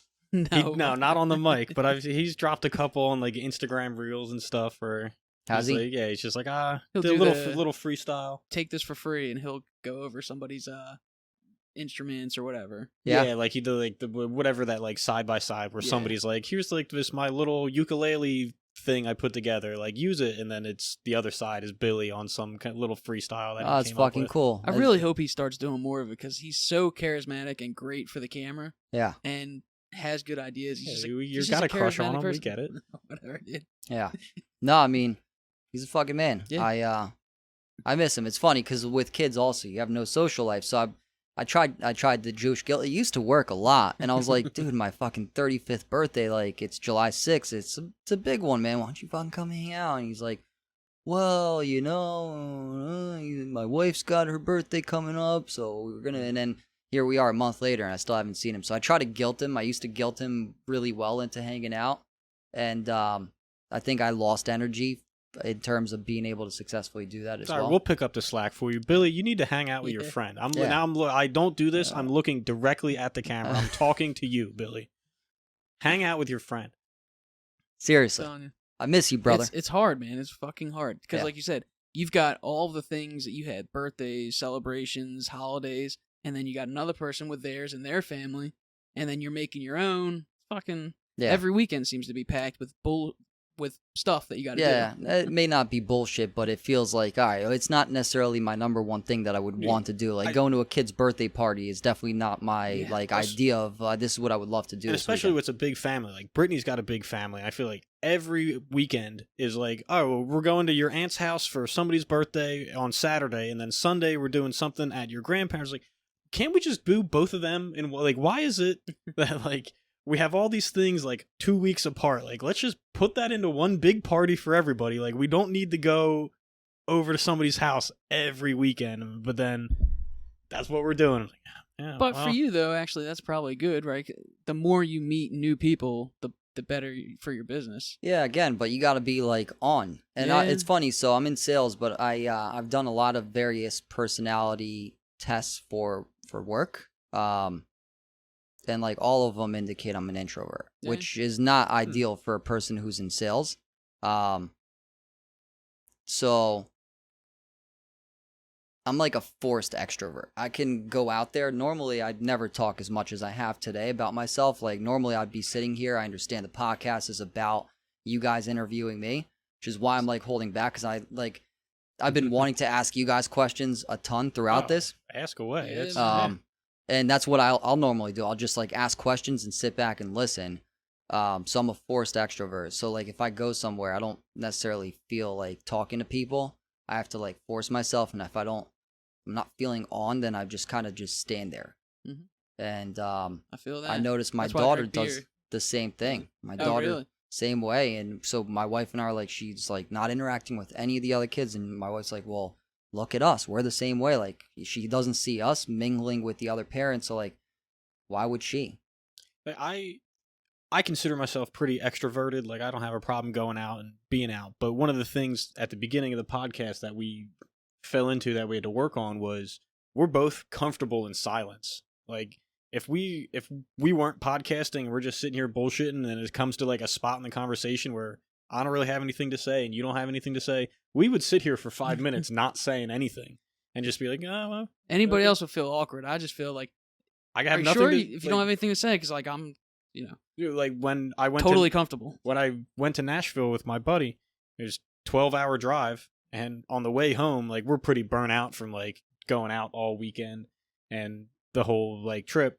It was like a 3-hour stretch of just the radio and nobody talking. It was like, and then I think my sister was in the back seat taking a nap and she woke up and we weren't talking. And she's like, you guys just sit here in silence? We're like, well, we were. Like, well, it wasn't a big deal. Thanks till for now. fucking that up. Yeah. You know who you remind me of? Watching the Rogans with the Russian dude. What's his name? He just went to Ukraine. Real smart guy. Oh, the guy from MIT. Yeah. That's who you remind me of, like, a lot. What podcast do you listen to? I like Rogan, but they're just the long form. It's a commitment. You know, 3 hours. That's a long 3.5 hours. It's a long time. So I rarely get to listen to him. I like his podcast though. I'll do a lot of the Tony Robbins ones or various real estate ones. Like Titans of the Industry, I think it's called. Gary Keller ones. The One Thing. Like focusing. So various things like that. Yeah. Rogan's the shit. I love his podcast. Yeah. Just real intense, real Friedman. focus. Max Friedman? Yeah, no. No. Lex. That's Lex it. Friedman. Lex Friedman. Yeah. Just very intense, but like also just thoughtful, trying to think about everything he says before he says it. Whereas we just fucking shoot shit. Yeah, out no, of our that's mouth. not. I might come across that way, but Really? that's not me. All No, right. my whole life I've never had a filter. All right. I just say shit. I Yeah. blurt it out, and then I'm like, oh, I probably shouldn't have said that. But that comes with the intensity and the Definitely intense. confidence.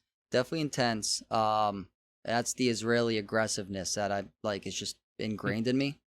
I'm certainly an intense person, so that's. I mean, in sales, again, it may not necessarily gel with everybody. But I still would go in and crush it. And Well, now, intensity wins over anything else. Like, I know this guy's, especially if I'm trying to hire somebody, I guess, or pick somebody. Hey, this guy's kind of fucking intense. Yeah, I want him on my side. yeah, I think that's probably a winning perhaps. formula. Maybe my intensity is lower than it normally is too because of the energy levels. But yeah, so it's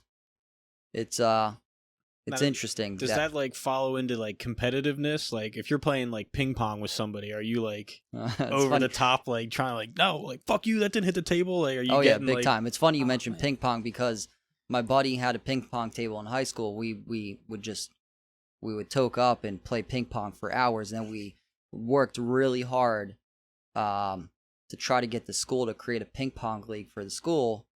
And like we came pretty close to creating because we had critical mass. Like people were all about it, and but the school wouldn't invest in buying ping pong tables and paddles and balls and everything for people.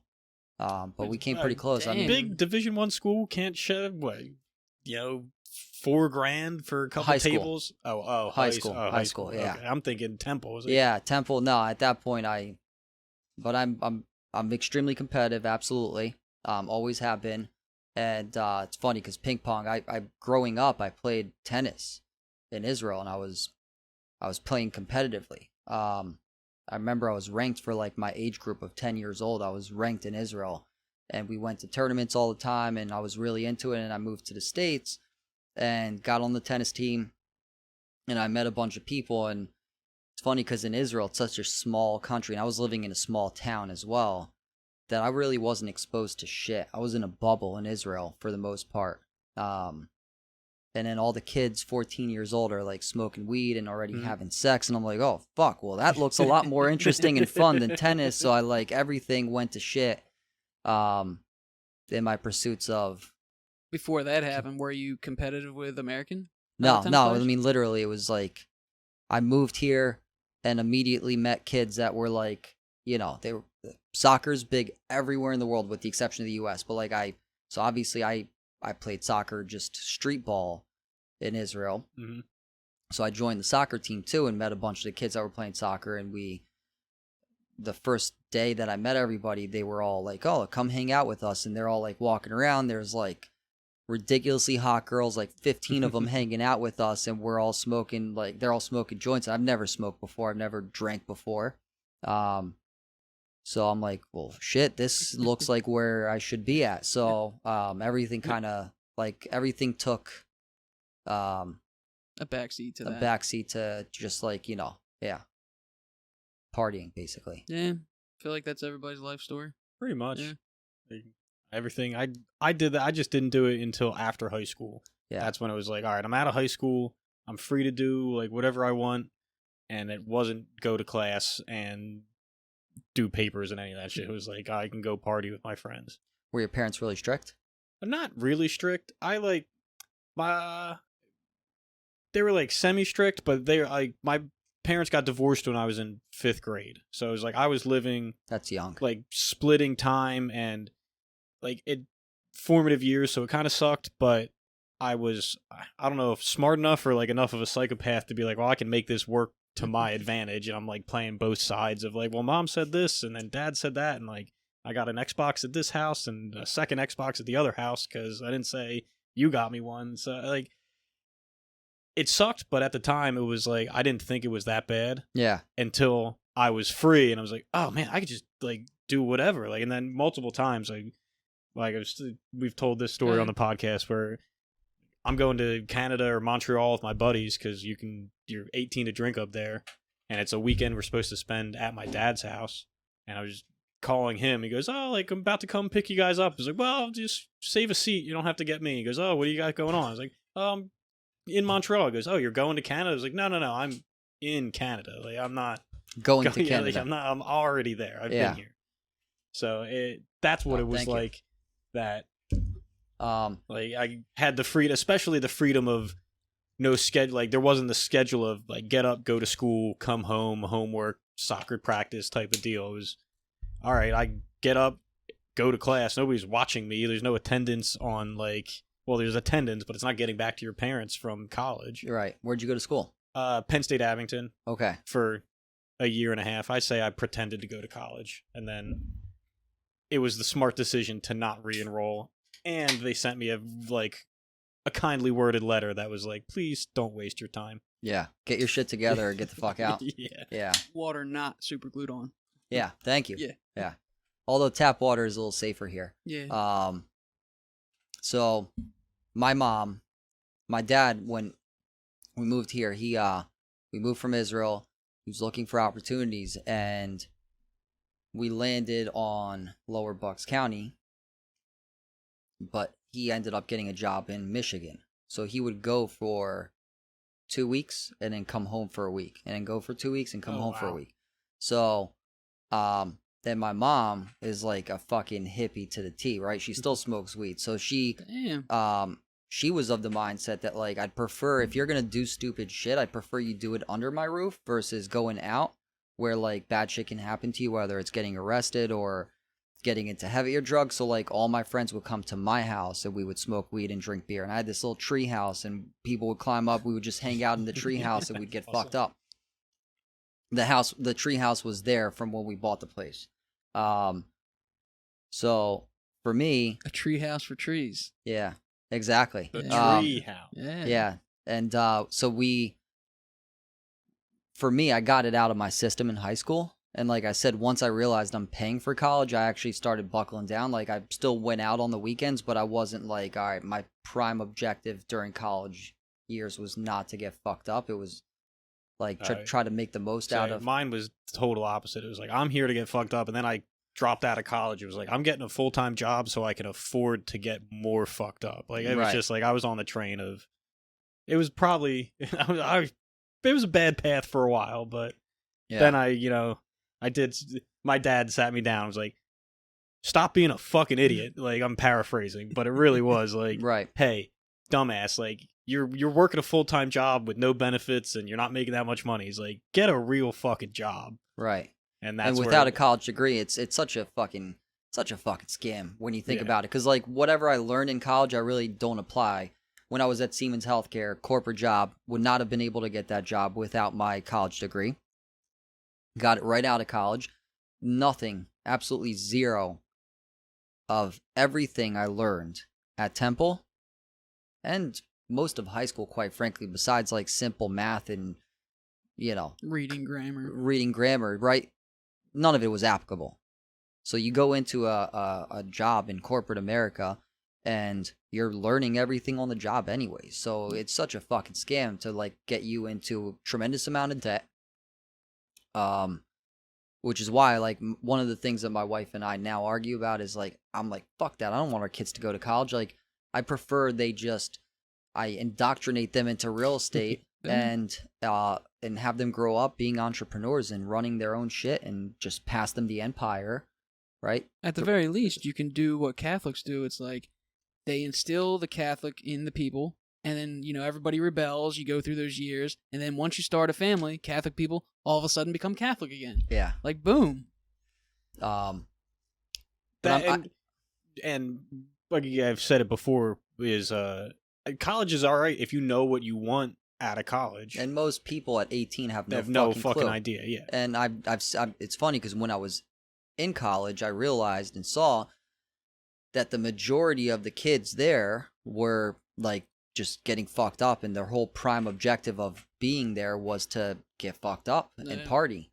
And I was like, I remember thinking like, I feel very lucky that I had the opportunity to get that out of my system at a younger age. Yeah. And not have like a fucking rap sheet to show for it too. Although there were a bunch of close calls. With all the knucklehead shit I did growing up, but like, it was very, very evident to me that like a lot of people went to college and they're getting themselves into tremendous amounts of debt, and it's not even for necessarily the education aspect of it. Not to say that that's a majority, but I saw and met a lot of kids like that. I think most of college is pretty much networking at this point. Like you have to be able to pass classes, but it's not really about learning. It's about going and making connections because, like you said with Siemens, you're only getting hired there because you graduated college. It's not, right. They don't care like what the degree was. They just want a college graduate to be in the position. Yeah. Well, so I forget who said this recently, but it's like all these kids that got paid, like their parents paid for them to go to these colleges. Well, they didn't fail out. So like once you're in there, you can make it work. Yeah. Yeah. Yeah. True. I mean, a president was a C student, right? At Harvard? Who's that? Our current president? No, Bush Jr. Was he? I think so. I don't know. Well, C's get degrees. Yeah. And a presidency, apparently. Apparently. Well, if your dad was a president. I mean, nowadays, I feel like fucking presidency is a joke in and of itself anyways. Yeah. Not to get into politics. It's probably one of my most hated subjects of all time to talk about. Yeah. Yeah. I love it. It's like the love-hate thing. It's like, because you immediately cross off half the people, like no matter what side you're on. Like, all right, well, fucking Which is a fucked up way of how America does politics to begin with. To have only two parties is ridiculous. Especially if you want to consider the U.S. as the melting pot of the world. Right. Like all of these different cultures come and they could live together here, but now you have two parties, two buckets that you have to fall under, even though we're like the most eclectic group. For instance, an Israeli Jew with a Catholic Mexican woman now having kids in America, like that's the melting pot. That is what we're all striving for, I feel like. Yeah. You are America. Yeah. Pretty much. Your kids are America. Yeah. I don't have a white picket fence though, but yeah. Beach house will suffice, right? Yeah. I think the white picket fence is dead. Yeah. But yeah, it's fucking it's ridiculous when you think about that. A lot of the other countries that I don't like poli-science, like I really have no interest in politics whatsoever. But a few countries that have parliaments have multiple parties. It makes a lot more sense to me that you would have a wide range of groups to represent various interests that you can then support, because as individuals, like, we don't fall into two categories. Well, that's what, and right there you say you have the multiple groups of parties that have different interests that they're looking to represent. Where in America, the politicians here are looking to represent special interest. They're not looking to represent the interests of us that we might all agree on. Yep. It's their interest, their fucking pockets is what they're looking Exactly. to represent, which I guess is politics everywhere, really, which is why I hate politics so much. It's like my favorite scene in Donnie Darko with Patrick Swayze when he's like, it's all a line, and it's either love or hate or fear or love. And like he stands up, he's like, but it's not that simple. It's a great scene. Donnie Darko, Jake Gyllenhaal.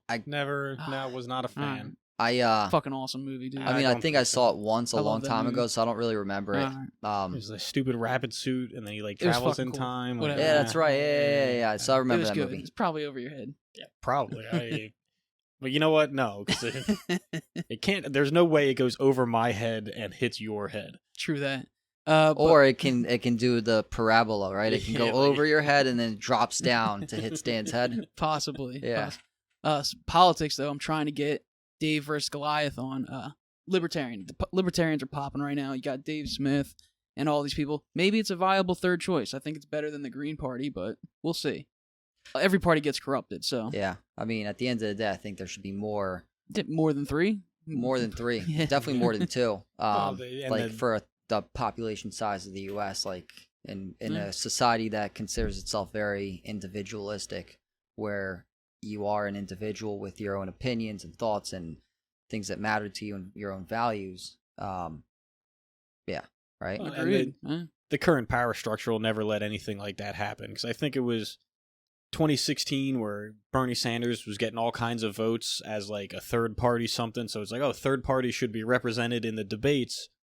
And they were just like, oh, well, I know we said that it was 13%, but now it's 17 and you didn't make 17%. So sorry. And it's like, well, you're just changing the goalposts so that like that third party doesn't ever get any kind of traction. Yeah, it's fucking bullshit. Poor old guy, man. They fucking screwed him twice. Like, Yeah. damn. Oh, well. That's politics. What are you going to do? Yeah. But politics, like, for me, I think politics is fun in the fact that I'll follow stuff from Fox News and I'll follow stuff from CNN, MSNBC to see, like, it's the same story, but the different spin that you get on it. And then depending on whoever you talk to, and it's, like, especially if it's, like, people that you know that are extra liberal or you know, like, my dad's conservative. So it's like, I know what to say to, like, why, like, I don't believe in any of, you know, it at all, really. But it's like, I'm just going to wind you up on something political because I know you're going to get wound up. Yeah. And then I can talk to somebody who's ultra liberal and be like, well, I know what's going to get you wound up. So like, let's just, to me, it's fun. True bipartisan. Like, I just want to needle everybody. So you guys probably enjoyed House of Cards then? I Didn't actually watch. haven't watched it. No. No. No, I heard it's great. Is First- that the Kevin Spacey one? Yeah. Up until Spacey leaves, it's a great fucking show, actually. Yeah. Very interesting. Oh, add it to the list. Yeah. Yeah. I love I'm a couple behind still. dealing with people. Like, so we'll be sitting here talking. We're cool. Couple ideas we both agree with. And then you come to a subject and you're like, oh, yeah, I think this. And they're like, oh, no. And you're like, and you just see it turn and you're like, oh, this is like, you're not a cool person.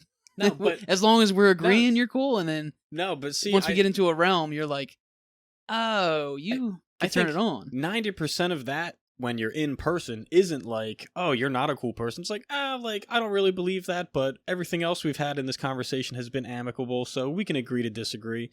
But then everything is so digital and social media now where that's where it's like, oh, like, we disagree? Well, fuck you. Yeah. Because you don't have to sit there across from somebody and be like, well, I can say whatever I want. This guy's not punching me through my phone screen. Right. I don't, it's funny, so, like, you mentioned Bill does a bunch of shit. You called him Philly Billy, and I'm like, he hasn't lived in Philly for fucking how long now? Since college, right? So I was like, and I'm like, oh yeah, that's his Instagram. Well, we've got 3 names for him. But yeah. Billy. DJ Philly Billy, and then Tall Billy. Yeah, Tall Billy. That's his Instagram, actually. Tall I think Billy. he changed it, yeah. It Um, was Philly Billy for a while. But it's funny because, like, technically I'm a millennial, but I literally don't post anything and I don't read anything on social media. So if you see any of my posts, it's my admin who's posting shit for me. It's like whether it's a property Work, yeah. or like a picture for like, oh, congratulations to so and so, whatever it is, right? I go in every morning to say happy birthday to people that Facebook reminds you that's their birthday. That's about it. Like, I literally don't post and I don't follow shit. So when you're telling me that Billy's doing all this cool shit, I'm like, oh, fuck, I feel left out. But you're right. Like, I've heard of people being total fucking dicks online, and they have no. It's like you would never say some shit like that to recourse to somebody's face, right? Like, you would never be like, fuck, like, you wouldn't go off on somebody like that as you would on the internet, because there's no consequences. That's cool that you have that perspective, because like then you hear, maybe you get a little bit too involved in the internet life, and you hear these people like, I lost my Twitter handle because they got rid of me. Like, so what? Yeah, like, but I guess if you're making money that way, it's probably different. But point being, like, oh, you don't get to comment on this subject in Twitter. Who would really give a fuck? Right. That's a guy I play hockey with who's in the army. Jesse Miller? No, right. no. But he was in the army, like served time in Iraq and Afghanistan, I think, and like he was traveled to Korea. He was all over the world with the army, and he joins Twitter and is like in our group, like, hockey chat, is all excited, be like, oh, I'm on Twitter, like, blah, blah, and like 2 days later goes, I got suspended from Twitter. He was like, told some guy who's a piece of shit. He was like, you deserve to be slashed in the ankle. He was like a hockey player. Right. He was like, somebody should like slash you and break your ankle. And it was like, you've been banned for a week. And yeah, that didn't last long, huh? Did it? Yeah, seriously. But you yeah, should definitely get on Instagram. Then you can follow Phil, Billy, and us. I'm on Instagram. I am. All right. It's funny. So like, I got into this thing with my wife where, because as a realtor, I'm all over the place. And if I got an hour in between appointments and I'm hungry, I'm going to stop in at some spot wherever I'm at. And so we used to live in Old Kensington, 5th and Thompson, and there was a spot a block away from us called Las Casueras. And I was like, babe, this place has the best chorizo tacos in town. She's like, you're full of shit. You can't even possibly know because you haven't tried all the chorizo spots. I'm like, I'm a realtor. I drive around the city and everywhere. And I just hit up random spots. I've tried any place of note, and I'm telling you, it's the best one. So that prompted Taco Tuesday contest that ran, I think it was like 38, 40 weeks. Every Tuesday, I would try chorizo tacos from a different place and rank them. And so the first week, I tried to set up the Instagram live video to like fucking, and I guess it connects to my Facebook page. Or syncs up, whatever. I couldn't figure out how to fucking do it. Like, I didn't even know how to do it. So we had to call one of my wife's friends who like showed up, and by the time she got there, the tacos are all soggy and shitty, and she like showed us how to do it. And then she became involved. She was like our recorder. So she would take my phone to like do the Instagram, because I have no idea. Like, I don't even know how to post up a picture on it. I call myself a boomer. Apparently that's a term that kids using nowadays, but like a fucking old head, even though I'm supposed to be young and technologically savvy. So I didn't even know how to do it. But yeah, in 40 weeks, you would imagine it's almost a full year. It's 9 months. It's how long it takes to conceive and deliver a baby into the world. And I still didn't take the time to learn on how to create a video on Instagram. But I was also shocked at how much people love food and how much, like, you know, if you guys want to get a bunch of people following you, just do shit about food and, like, people will freak the fuck out. My kid was showing me these, what is it when people eat a bunch of food? Man versus food, like that type of stuff? This would be like a small like a mukbang? Asian, a mukbang. I'm like, what the fuck are you watching? He's like, I don't know, just pop. Everybody's watching these things. And I'm like, this is so strange. To see somebody just gorge on really nice looking food. That's like my Instagram. Like, once I run out of, like, you get to where you're seeing everything, it's like, here's suggested stuff. It's always Korean street vendors of food. It's like this guy like making toast with like an egg in the middle. It's always some kind of food thing, and it's usually Korean street vendors. That's so funny you should say that, because my wife is obsessed with South Korean shows. And so we were talking about like trips and wanting to like go back to do trips like we used to. And we were talking about Thailand and how we both thought that was the best street like food trip ever, and street food there. And she was like, I feel like Korea would have the best street food. We started getting into like researching Korean street food randomly like 2 days ago. Oh, that's just crazy. randomly. Well, don't type in street meat. No. Right. No? What am I missing here? Street meat? Street meat. It's like It's probably porno. Yeah. Like I'm just gonna. it's connect a dots on series of that. like yeah. That's funny. Yeah. Yeah, but that's Stan's obviously looked up street meat before. Street meat. Yep.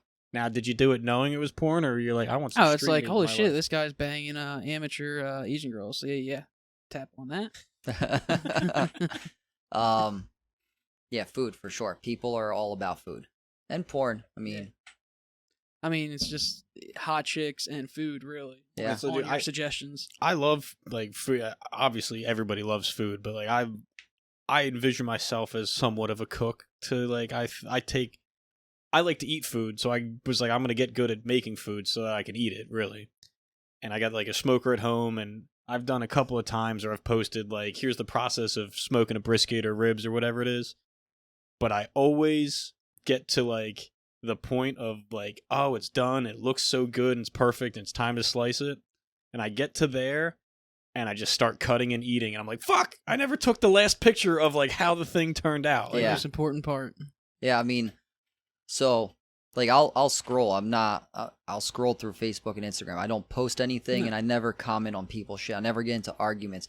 The one time, actually, you mentioned Barstool Philly. The only time I ever got sucked into it for like 15 minutes, last year I'm a Carson Wentz fan, and I was extremely irritated that Howie Roseman traded him. I'm like, fucking idiot.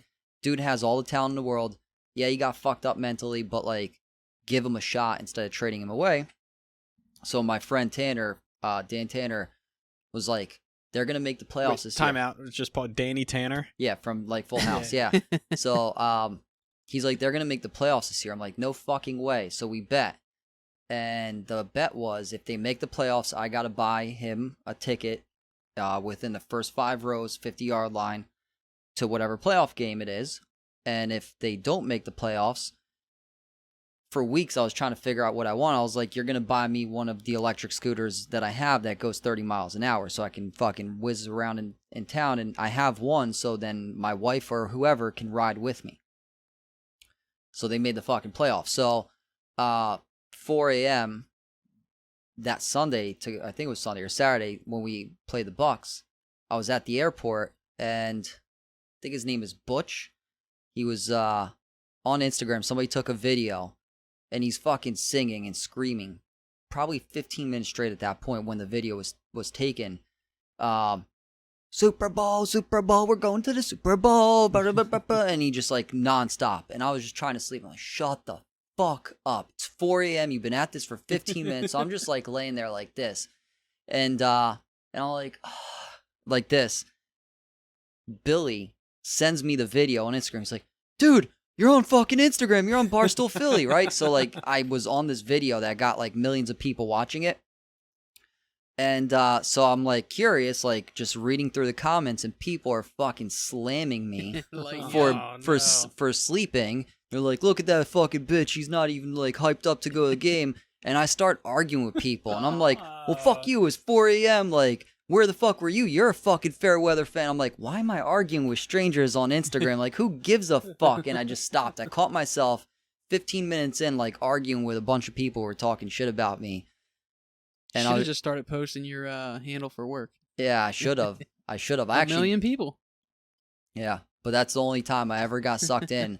But it was personal, right? It Yeah, wasn't that's like it wasn't like whatever, like the hot topic du jour that I was like, you know, let me fucking stir the pot Well, here. you're shouting into an abyss. Yeah. This one was actually literally you. Yeah, That makes more sense. But still, even then, I felt fucking stupid. I felt so, it's not the right word. I felt so stupid fucking saying, just like getting involved in like these arguments with these strangers who I don't, like, who gives a fuck?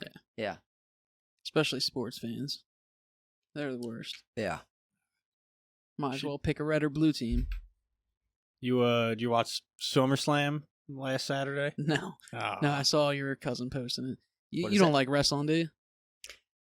So I never watch it, but randomly I'll be places. So we were in Cancun 2-3 years ago, at this like all-inclusive resort, and they had WWE on, and I found myself just like fucking watching it, like captivated by it. I'm like, It's entertaining as It's hell. entertaining as hell. It is entertaining, but I don't watch it. No, I don't follow it at all, and I don't watch it. Can you tell by this guy's mullet and mustache he loves wrestling?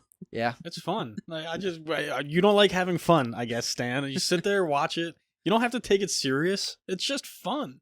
I know, I got yeah. you. No, I don't follow it at all, but it is entertaining. I can at least acknowledge that and not like make fun of people for watching it and get into it. My barber actually, what's the term? For the Mexican wrestlers. Lucha Libre. Yeah. A luchador or... Yeah, that's it. He does that shit. Yeah? He does that Oh, on like that's the cool. side. Yeah, so he I met him because he coaches at the CrossFit gym I used to work out at, and then I was like, "Oh, you're a barber," so I went and he does good haircuts, so I kept going to him, and then I found out that he also like does wrestling gigs as a luchador, and I'm like, "That's fucking hilarious!" Like. Yeah. Like, and I saw pictures of him with the fucking mask on and a cape, and I'm like, that's absolutely fucking hilarious. Yeah. Rey Mysterio. But I That's a guy. I talked a little shit about him, but like to him, Yeah. right, to make fun of him. But that was about it. It's not something I I love revisit. busting balls. I Yeah. love like Yeah, making fun of it's somebody's all- favorite thing. It's all in fun, and I get it, but I'm giving it right back, I hear you. so be prepared. Yeah, That's all. I, You got to be able to receive it to give it. I mean, look, you receive gotta it be pretty well. somewhat in shape, but I wouldn't consider it a sport. No, it's not a sport. It's No. entertainment. It's entertainment for sure. But not a it's sport. it's athletic as hell. Like, that guy's still jumping 20 feet off the top rope. Yeah. All right. You got to be. That's why I said you can't be like I almost wouldn't consider baseball a sport either. Because like if you can be obese, like medically obese, and still play it, then you can't necessarily. I can't call it a sport. Same thing with golf, for example. Like people call it a sport. I would consider cheerleading more of a sport than golf. Oh, Yeah, now I that's follow that's a few of out those line. pages. The cheerleaders. Yeah, adult cheerleaders. Let's not get crazy, right? I think we discovered that Stan has a porn problem here. Yeah. Well, you were discovering. I yeah. think You me, already me and knew anybody this. that listens is Has aware. already known this. But yeah, no. So I consider it entertainment, but I wouldn't. You were asking about sports, and you mentioned wrestling in the same vein. I wouldn't necessarily put those in the same breath. No, I wouldn't either. I'm just What about I was disc watching golf? I was watching wrestling last weekend. Disc So I golf. was making Yeah. fun of Stan. I mean, is that on TV? Is that something you can watch? Absolute sport.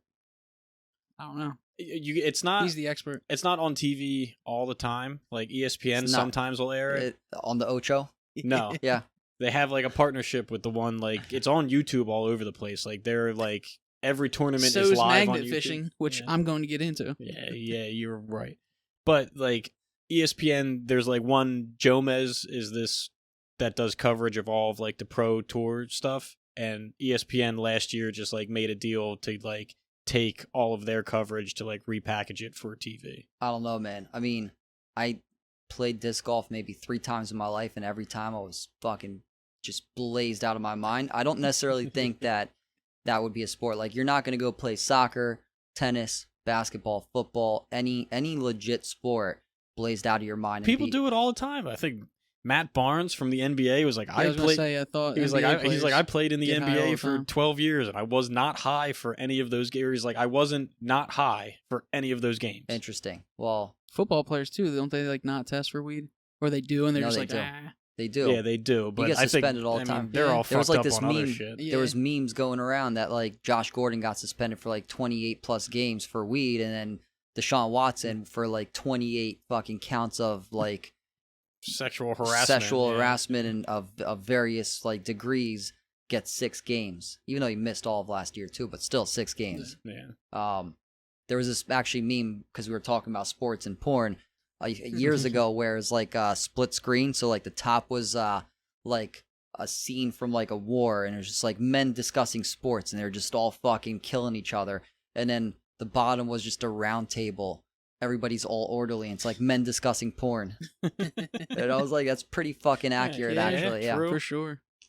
Like I'll judge you for the sports team you choose to watch. I'm probably not going to pass a judgment on the porno you're watching because eye for an eye, then it's coming back, and you start like, oh, I kind of watch this, and you're like, what the fuck is wrong with Kevin? Yeah. It's funny because I I will do that. Like, I'll see somebody wearing a Cowboys jersey, and I will, like, just shout out, like, oh, fuck the Cowboys, or, like, say something smart. I don't even like sports, and it's just being around people for so long that like sports. Yeah, fuck Cowboys. I don't even give a fuck. Yeah. No, I mean, for me, it's almost also a Philly thing, right? Like, it's a city pride thing, like, where I'm proud to be Philadelphian, and I'm proud to say fuck the Cowboys type of thing. What's funny is, like, I've been to Dallas and, like, been out there and, like, hanging out with people, and they're like, oh, you're from Philly? Like, you guys are cool, and, like, whatever. And, like, do you really, like, hate Cowboys fans? Like, because it's pretty much, it's like a one-way street of, like, fuck them. Like, it doesn't, Cowboys fans, especially from Dallas, are like, I don't know, we don't like Philadelphia, but, like, it's not that big of a rivalry. So it's like, it's just because there's so many people in Philly that are from the area that are Cowboys fans. That's where, like, all of this, like, I think Cowboys so as well. hate rises from. Because it's funny, because I wouldn't actually mind a Cowboys fan who lives in Dallas. Like, it makes sense, and I wouldn't be upset about that. But, like, to see somebody in Philly who's not from Dallas wearing Cowboys gear, like one of my clients, I helped him buy a place, and should have sold him a lemon. I know, right? And he So I'm putting the Cowboys symbol here. Every time I would go show him a place, he's always wearing a Cowboys hat. And it became a thing where we just constantly would go back and forth. And I'm like, so, did you grow up in Dallas? Like, he was like, no, I grew up in Boston. I'm like, well, what the fuck then? Like, all right, be a Patriots fan. Like, they're good, you know, if you're going to be a bandwagon fan. But it's funny, yeah. That's I think where my problem lies, and I think most people would probably say the same. I would agree. But it's like, I'm total hypocrite on this, because if I were to move to Dallas or move to Boston or something like that, I'm gonna be a Philadelphia fan, and my kids, if, like, we have kids that grow up in a different city, I'm gonna make sure they're a Philadelphia fan as well. But again, like, you grew up, you've lived around Philly, so it's not a violation in my eyes. No, but right? Like, if you move to Dallas and then you become a Cowboys fan, then you're a fraud. That's fraudulent. That's fraudulent, right? It's a violation. So that's kind of where I think the issue lies. Like, you'll have people all over the country, and because they used to be really good in the 90s, so as a kid growing up, all these millennials / whatever, like, early 40s people are Cowboys fans because they were really good and they were bandwagon fans as kids. Yeah, I mean, like, just from not being a sports fan, but 5th grade, everybody loved the 49ers and the Cowboys. Because they were good. Like, Emmitt Smith. I can name players from the time. I don't know anything about sports, but Emmitt Smith, fucking Deion Sanders. Like, I remember that because it was huge at the time. Yeah. So that's where I think the violation is, because you're a bandwagon fan, then you just stick with it. And it's like, you know, if you lived there, you had some kind of tie, family there, whatever, your parents raised you because they grew up there, it's different. Like, if you had kids and you raised them in Dallas, but you raised them to be Eagles fans, then it's... We had a friend of mine from high school was a Redskins fan. His dad was from Washington, D.C. He was a Redskins fan. And we're hanging out for an Eagles-Redskins game, and, like, this guy's neighbor comes over, and he's like, oh, you guys are Redskins fans. Like, what the hell's wrong with you? And my buddy Joe is like, well, my dad's a Redskins fan, like, and you know, that's why I am. And this neighbor didn't hesitate a wink, goes, well, my dad liked hookers, but I'm all right. It's like, damn. That's funny. I mean, also good point. Good. Yeah. So I use that same argument for sports fans in general. Like, oh, so you live in Philadelphia? Well, no. So you're a big Eagles fan then? Like, why? Like, and you don't even get sports. The players aren't even from that area. So you're rooting for a team that's got players from all around the country.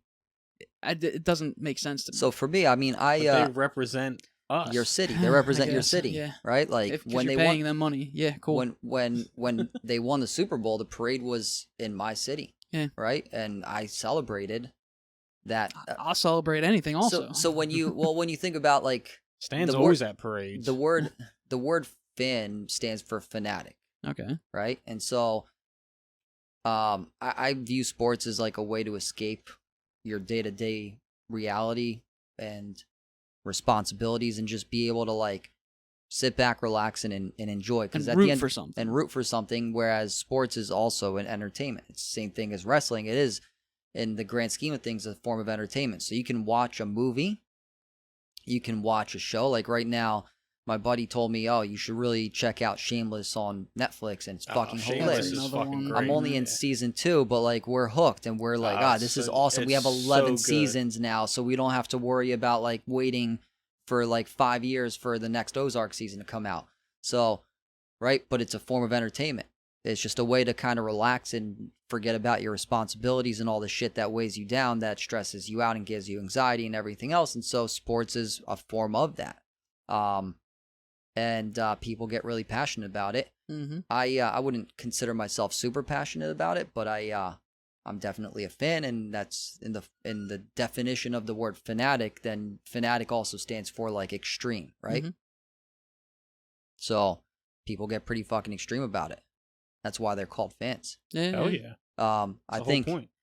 I think you have like I never played any sports. I played, but not football. But like, it's a very entertaining sport, and I started watching it in the Philadelphia area, and so obviously, to me, it's like, all right, it makes sense if I'm gonna be introduced to something, and there's a team that represents where I live, and it's on every Sunday. I can't follow the Patriots or the Steelers every Sunday for 6 months, 7 months of the year.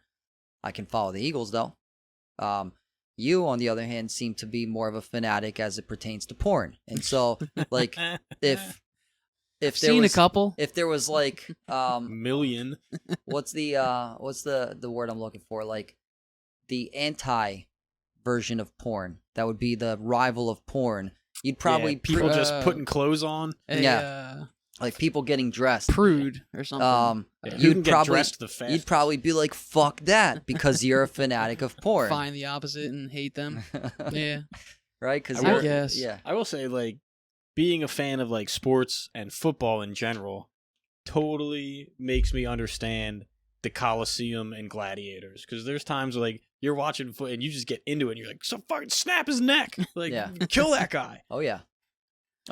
I was and then you're somewhere where that's a viable option, like the Super Bowl run. I remember, so I went to all the games, and I went to the Vikings game, the NFC Championship game, and it was the most intense place I've ever been in my life. I mean, the fucking energy in the air was like electric. You could feel it. The hair on your arms was standing up, and I wasn't doing this, but you're walking into the stadium. And you're seeing people in purple Vikings jerseys on, and you see just full beer cans flying towards their heads. People just barking at them, like literally barking, in their face, just like being absolutely insane. They're all lathered up, they're wasted, they're fucking being morons. But it was intense, and I could absolutely, you just get captivated by the crowd. Oh yeah, and that's one of the things about being a Philadelphia sports fan that like slightly terrifies me, is because anytime you get a bunch of Philly fans together, somebody's throwing a beer, somebody's going out of pocket, somebody's going to go and take it to that extreme, extra step. There's always the one person when you get a big enough group of people. My fear is always that I'm going to be around in the group of people and nobody's going to be doing it. I'm like, fuck, like, is it me? Like, does it have to be me this time?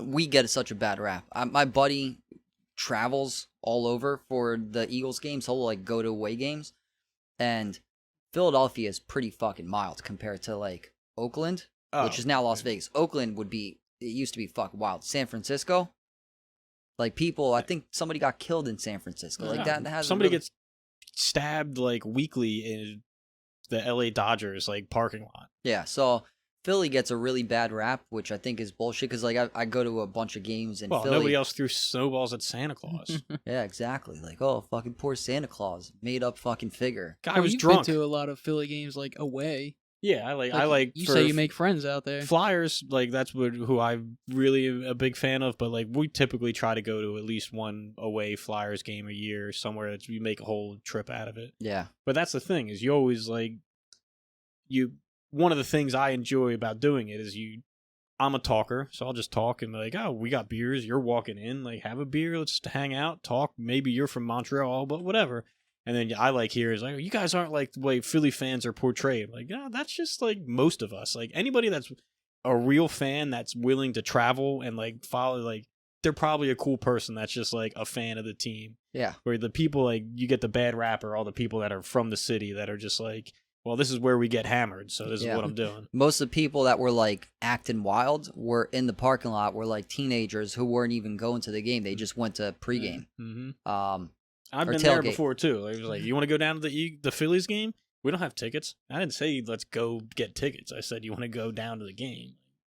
It's tailgate. Yeah. Yeah, and it's fun because there's good food and alcohol. Yeah. Yeah. No, I'll do that all day. I've been to a bunch of games.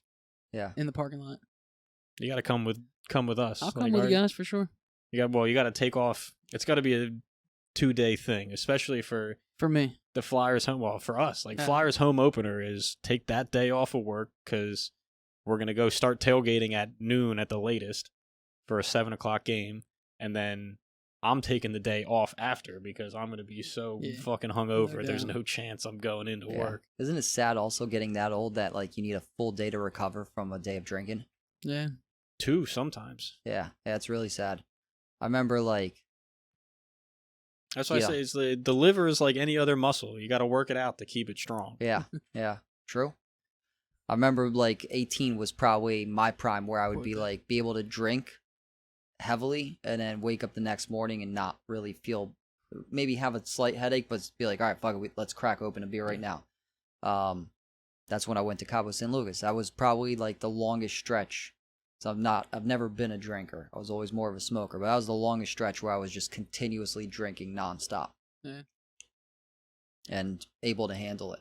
Yeah, just full force. Like there is no style. And this is one of the things I was different from me and my buddies where we would all go out and it was like, all right, let's go. We're going to go pregame. We'll get drunk, head out to the bar. And then they're like dispersed, like looking for chicks. And I'm like, I'm be at the bar, like I'm here to get drunk, and they're like, "Well, I thought we did that pregame." I was like, "No, like that pregame was the base layer to go to the bar to get fucked up." And they're like, "All right, well, you do you." Yeah. And then they would all strike out and meet me back at the bar, like, "You're hammered." I was like, "Yeah, I'm wasting my time all night. I've been getting drunk." Yeah. What time you got? Yeah, I gotta go. I gotta go to that showing. This is awesome catching up with you guys. No, this was awesome. This was a lot of fun. Yeah, thanks for coming in. Hopefully, it wasn't a fucking waste and a shitty interview. No way. This is a great. Yeah. This is a lot of fun. Absolutely. Thanks for having me on. Another episode of the Express Lane Podcast with Kevin Stan and Dan. That actually rhymed. Can you clip in like my contact info, or do you want me to send it to you, and that way you can put it in there? Say it right now. Yeah, whatever. All right, well, so if anybody because I told my wife, so that way technically I'm not lying. If anybody's interested in learning more about investing in real estate, I'm happy to assist you. You can call me at 267-391-9308 or email me at daniel@mccanteam.com. There you go. Give us the contact info. We'll link everything when we post it up too. Okay. Actually, if you want to, text me your email and then I'll because I don't know my links to anything. I'll have my admin send you my Instagram, my Facebook link so you guys can like post it or whatever. And a huge thank you to Billy, aka Tall Billy. You're the man. Appreciate it. AKA the motherfucker who needs to hang out with his friend for his birthday a month later. Absolutely. All right. Peace. Peace.